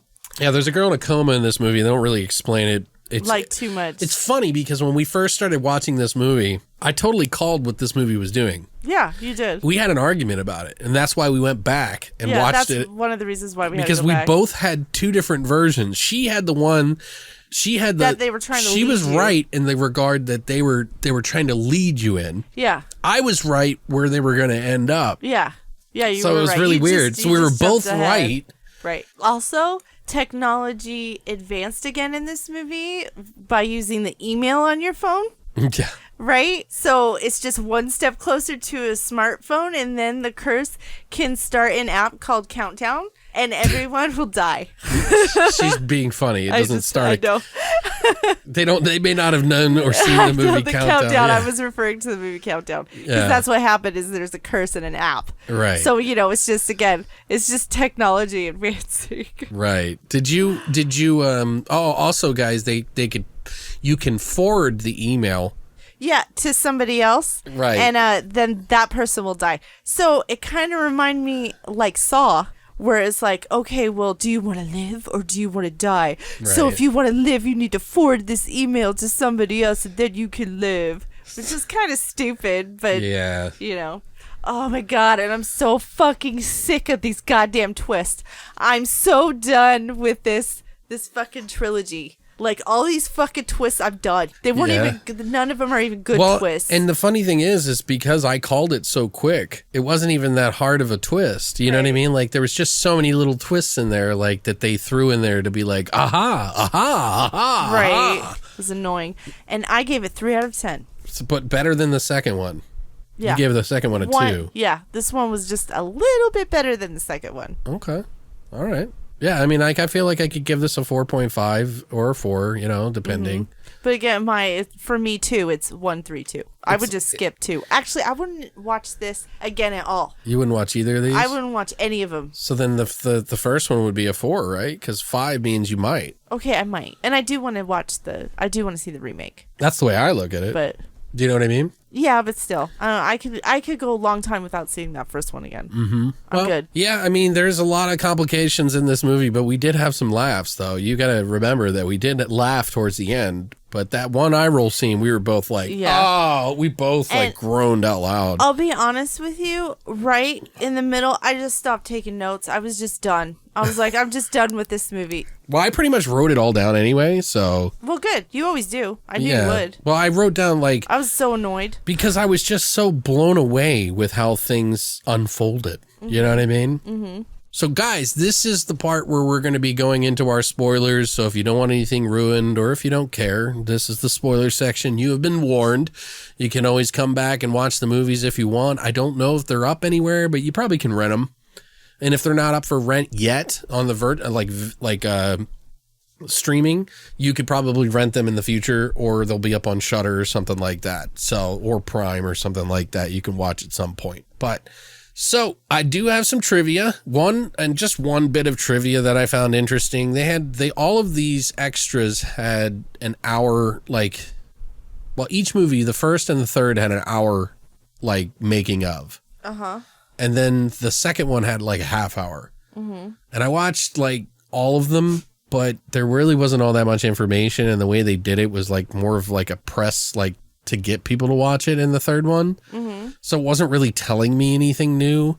But the girl who plays Asuka, the main actress, I can't think of her name off her, Makoto or Minikoda. Anyway, the girl that played Asuka, that actress doesn't like birds. So when she had to go into the cage and pick up the fucking chicken, she was deathly afraid of it.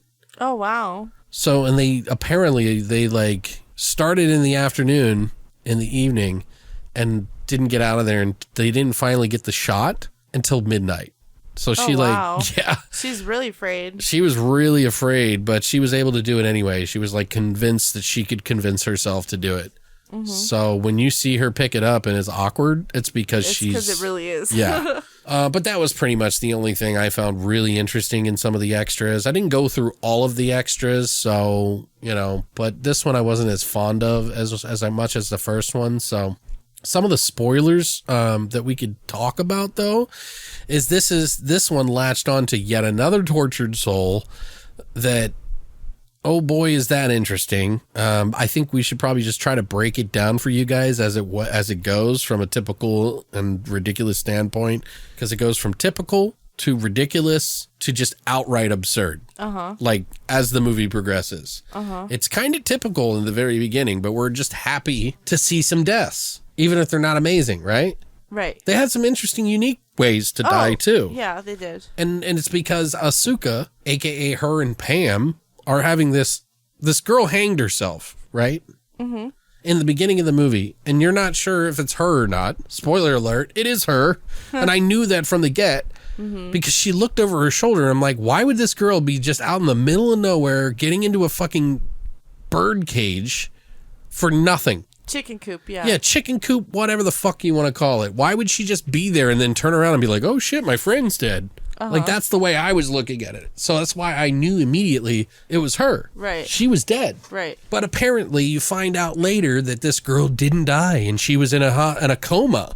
And they only mention it one time. Yeah. It's weird. Before you find out before that. So it's almost like they're trying to pretend to make you think that she's dead and she's haunting you, but the real twist is that she's in a coma and Mimiko is in her fucking mind in her coma controlling shit, and it's wait, what? And then there's this split personality where Asuka, who is the girl that was sweet, also has a alter ego named Pam being controlled by Mimiko.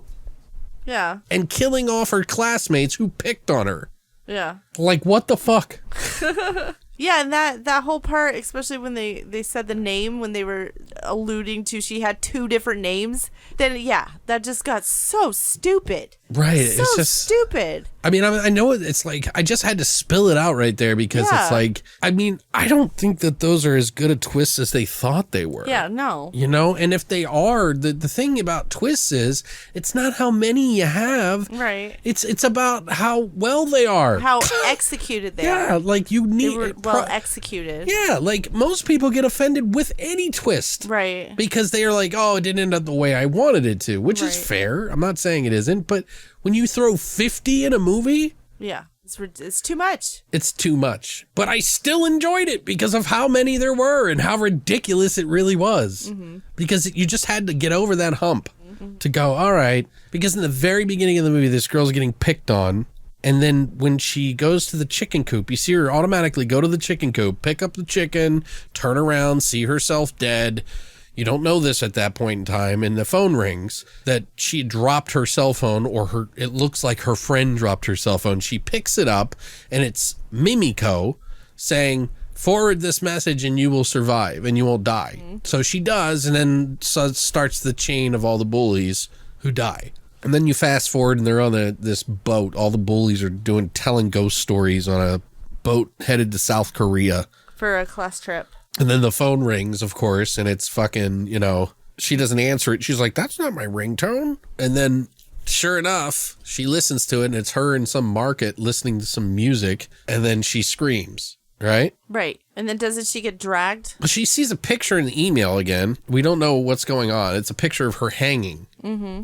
And they're trying to figure it out. And they're like, oh, it's spam. And I thought that they were talking about email. But the spam is the nickname of the girl. They mention it. Yeah, oh yeah, that's right. Once at the end. No, but in the very beginning, she said spam. And I thought it was a mistranslation. I did too. Or I thought they meant spam email. Because they were emails. Yeah, so I was like, no, I didn't even catch that until you said something. Right in the very beginning. That's fucked up. Yeah, and spam was Pam. They called Spam. Her nickname was Spam, but they called her Pam for short because nobody liked it, and they made this big story about it in like the third act. Right. About it. Well, it feels like this is a 4-act movie, doesn't it? Yeah, it really does. It seems like we're more upset about this one than we are the second one. Yeah. But I think it's because we actually decided to take the leap, and actually it kind of pays off in some weird way. Does it pay off? I just mean that it kept our attention. You go 2 and 3, but for me, this is just slightly below average because of how bad it's good. Yeah. So then that chick dies, Azusa, that's her name. Later the next day at noon, she gets hung, whatever. Pam's best friend is watching this from her computer somehow. And you're like, wait, what? How's she watching this? If the curse is showing her, she has these like weird bouts of talking to Pam. It's like what's her name? Asuka. Azula. Yeah, there's Azusa and Asuka, which is like Spam and Pam. Yeah, it's like, what the fuck is happening here? Like, I'm getting confused between names alone. But yeah, Asuka is like talking to Pam, which is her alter ego in her brain because she's in a coma. Right. But really, Pam, her alter ego, is Mimiko. Right. Pretending to be Pam. Yeah, which is ridiculous. Which Pam is her alter ego of hatred and bully, while Asuka is the sweet girl that shouldn't have gotten picked on. Which is kind of interesting. It's kind of a nice twist, but they spend so long trying to tell and making it a twist rather than just explaining it. Right. Which would have been far more easier on my brain and watching this movie. Yeah. Like, I didn't need to be that fucking crazy. It really didn't. And every time she kills somebody and she picks somebody, you see the cursor of the mouse going across the picture of the class. Oh, yeah, and their face gets all blurry and weird. Right. It's kind of cool. Which you find out later in the movie. This is, again, another twist. She wasn't actually pushing the button, or Mimiko wasn't actually selecting who would die, but it was actually Asuka. Yeah. And it's like... So it wasn't her altered reality, her alternate reality. But Asuka didn't think it was real. I didn't think it was real. I thought it was a dream. Right.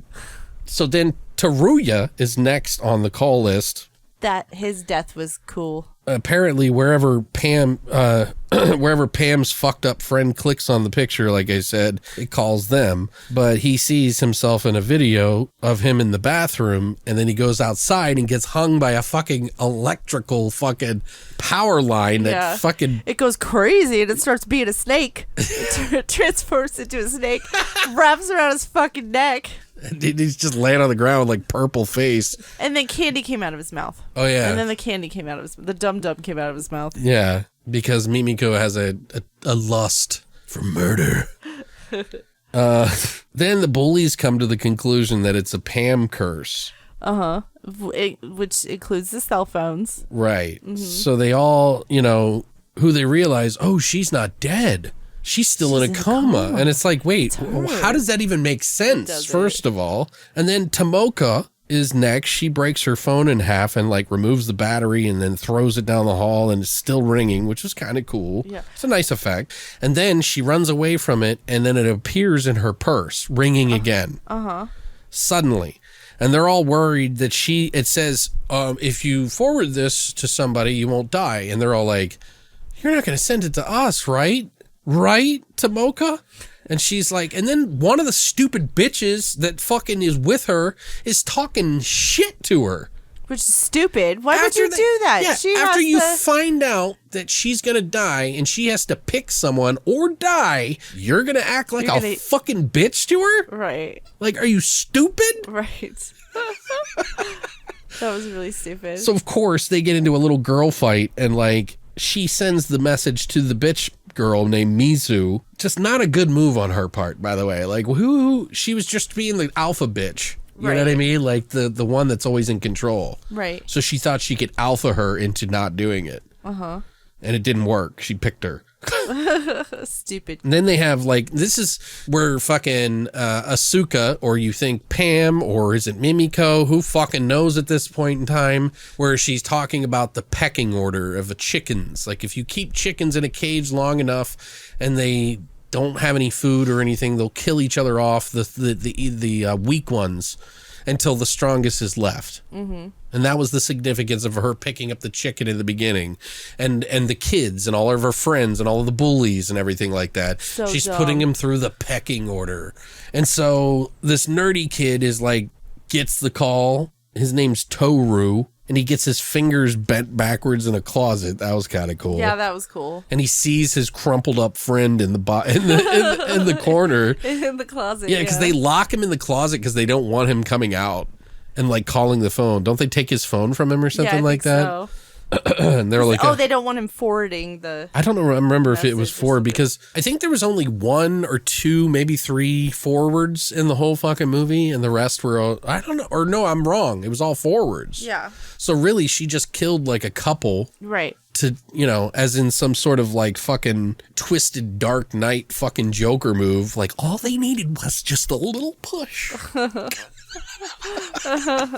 don't know why they keep forwarding this to their friends anyway. Like, why not just send it to the spam people, like, or a scammer in your spam folder? Right. Like, pick a scammer that's trying to sell you fucking, like, you know, trying to get you $50 million. The Nigerian prince. Yeah, like, what the fuck? Like, why are you sending it to your friends, you assholes? Now, I did like it when one of the students forwarded it to the teacher. Yeah, teacher or parent, older people are assholes. We need to kill them. It's so stupid. Some stupid logic. Right. But the teacher was being a jerk. He was taking all the phones away from them because there was just mass chaos.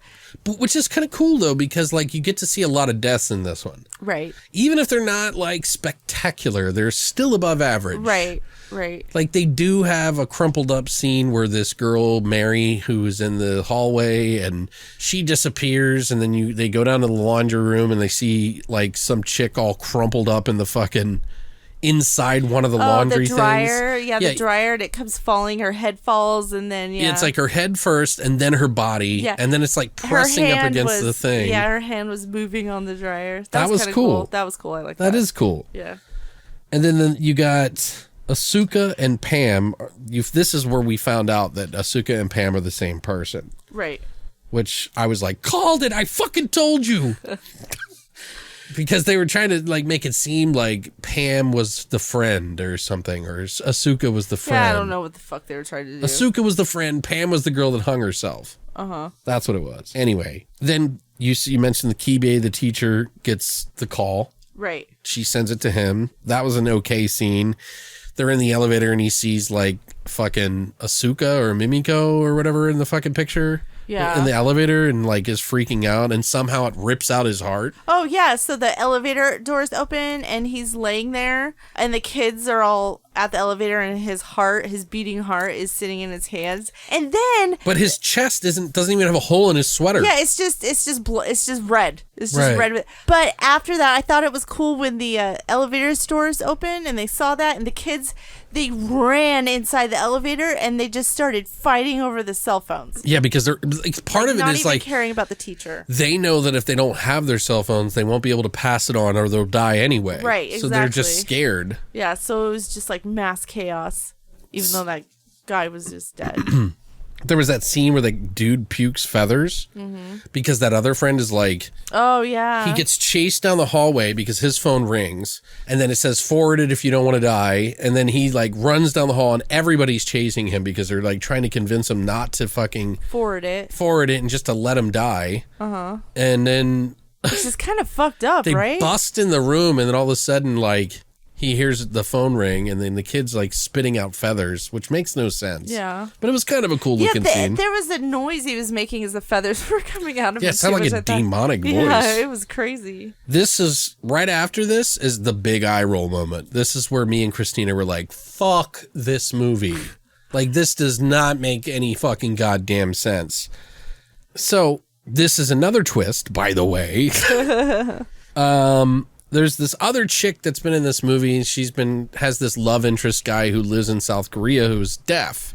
And they've been friends online and sharing, and they met each other through some sort of hands, deaf thing. I don't know what the fuck it was. It's signing. Is that what hand signing? That's what I Yes. meant to say, but I don't know what to call it. Deaf people shit. No, I'm just kidding. I'm not trying to be disrespectful. Oh, I know. We know. But she's been trying to hook up with this guy, and he works with this deaf school where he teaches kids how to like deal and cope with being deaf, and like he's like a really super nice guy. And like this girl, her name is Amiri. She talks to her deaf friend, and he explains that maybe because he tells her earlier on that it may be connected to this other story that happened in Japan, only it's happening over here in South Korea. And blah, blah, blah, blah, blah. And he's like, maybe if you apologize to the real Asuka, who's in a coma, and not Mimiko, who's pretending to be her as Pam.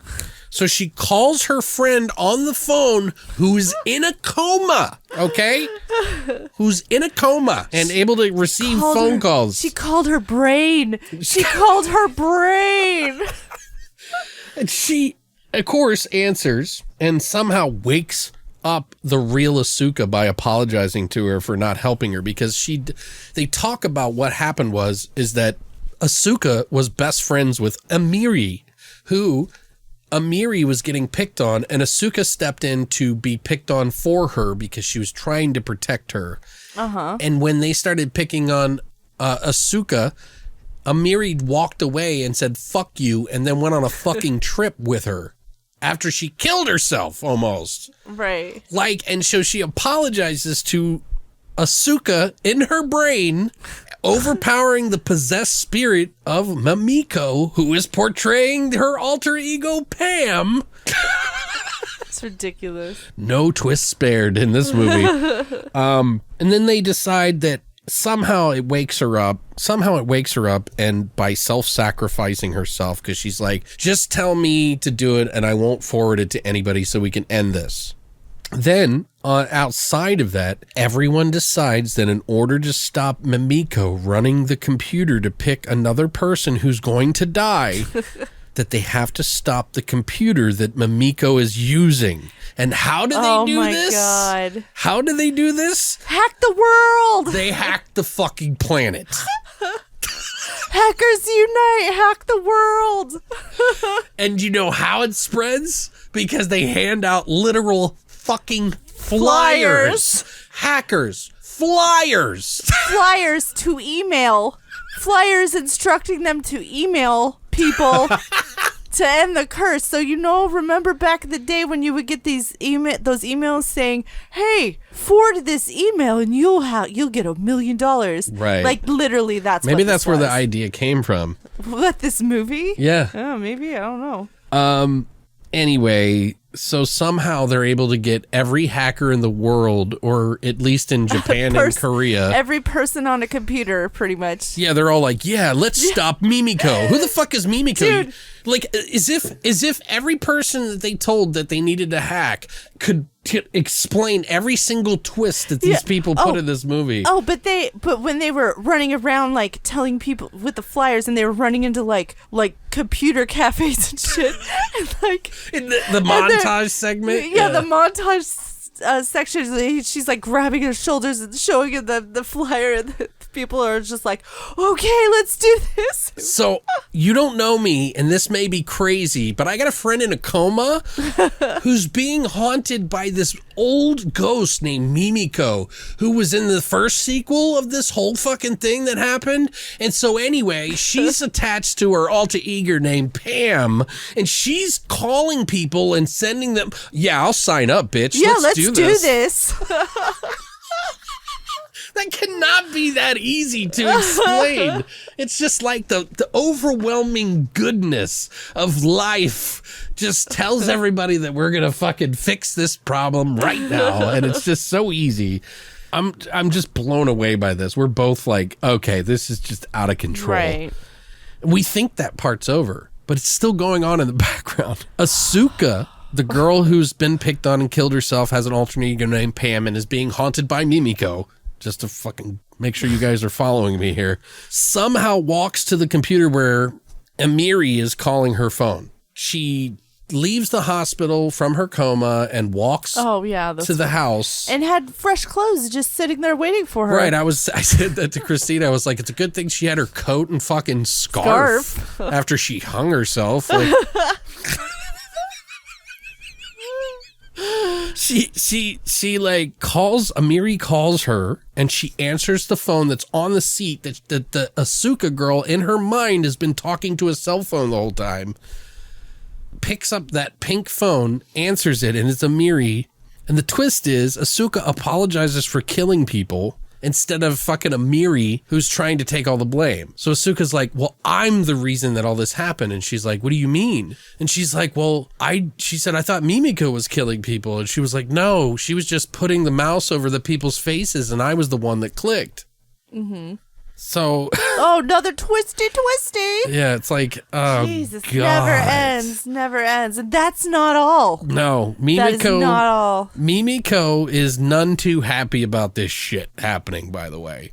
She throws Asuka and Amiri, somehow transports them by the will of magical hatred and the curses of Japan into the class that they all took class together somehow. Like, they put them in the same fucking spot area. Sort of like, I think Asuka gets thrown into the classroom, and then Amiri gets thrown outside somewhere.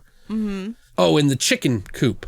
Oh, yeah, the chicken coop. She gets thrown in the chicken coop. Right. And Asuka sees all the dead people in the school, which is actually kind of a cool little moment. There was this one guy like trying to climb up the stairs after her, and he's all screeching and like screaming, and it looked like some demon or something. Dead people coming back to life. Yeah, I think so. Oh, yeah. Do you know what I'm talking about? Yeah, she was like having, I wouldn't say flashbacks, but yeah, all the dead people and the twisty body and the hangy. And we're not even sure if she's actually really in a classroom or she's in the mind of whoever. Yeah, who knows? Who knows where this bitch is at? Well, they got a twist again, there'll be another twist. Go twisty. Which, I don't know, I mean, I guess that part was kind of cool, but Mimiko shows her true childlike form and is coughing suddenly. And Asuka's like, let's end this, and starts rubbing Mimiko's back, like, it'll be all good. Like, as if she's gonna fucking help. This hating bitch is gonna just suddenly, who's attached herself to everybody else's goddamn business curse, is like trying to take over all these other curses. Like, all of a sudden she's gonna just be nice. Right. And Christina and I are thinking to ourselves like, what if she's the sister of Mimiko in the first movie when she cut her little sister? Yeah. What if that's her sister? And they didn't even use it. Yeah, God, that would have been awesome. That would have been a good twist. That would have been a good twist. They fucked up. It would have made all the 700 other twists worth it. Yeah, right. It would have made so much sense. Right. So much sense. So anyway, thanks for bringing that up. I forgot I said that. Yeah, I remembered it because I was like, that's a really good point. I stopped writing stuff down right about there. And they walk onto the ledge of the building like Mimiko and Asuka. So Asuka is standing there and she's about ready to jump. And Asuka's like, here's fucking Amiri come up behind her, and Amiri's pleading with her to stay.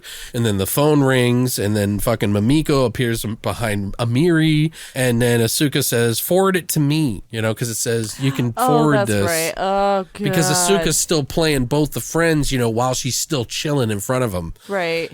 Or her spiritual childlike self. Who knows? So Amiri says, no, I can't, and tells the little girl Mimiko that she won't forward it to anyone. She's like, let me be the last, Mimiko. And this is, we lost it at this part. Oh my God. Because Mimiko takes her fist and puts it in front of her face and then extends her fingers. But the first finger to come up is her middle finger. Middle finger. And we thought that she was flicking her off, this little child. And so we fucking lost it. See, that's what we should have done for the fucking shot. But dude, that was fucking hilarious. Yeah, that was good. I love how we both lost it too. We both saw it. Yeah. So this is what I'm talking about, how ridiculous this movie is, guys. Because it's ridiculous. It really is. And it's kind of enjoyable because we were just like, it's like our emotions were so all over the place. Like we were angry, we were laughing, we were, we were just like at a loss of words. Like it was just a lot of emotions going on while watching this movie. Mm-hmm.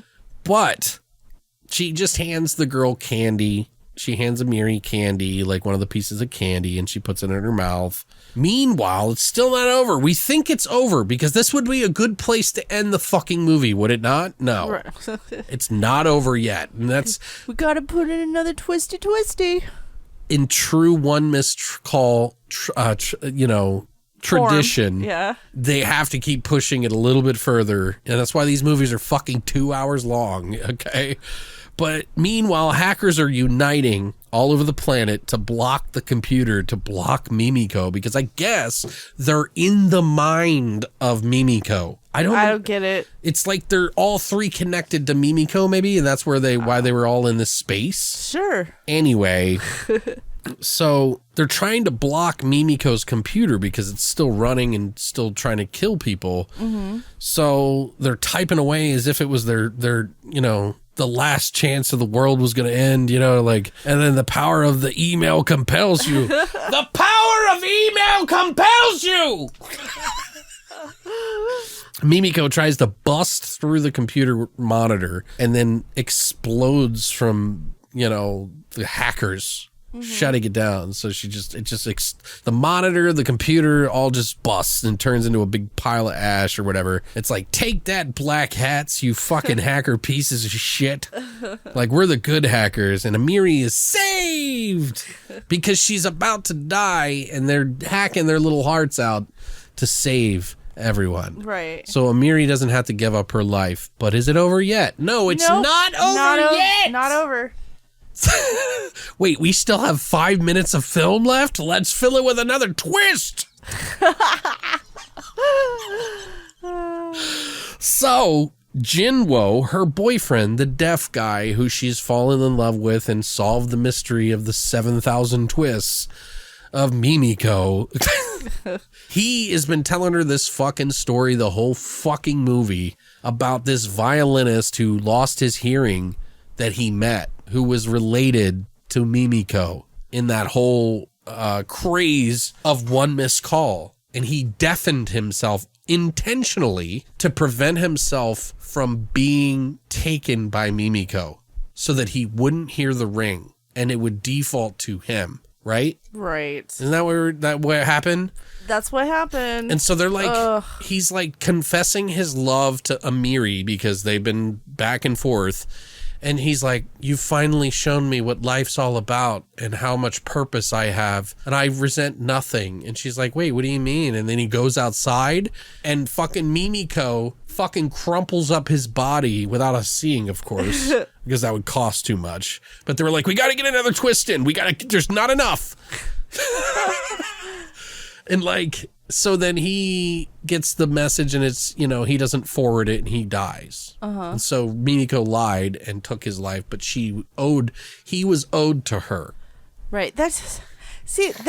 His character with the deaf thing, now it makes no sense because he still could die Because he got a fucking email. Right. So why the fuck did you make yourself deaf? Well, he you took- fucking idiot.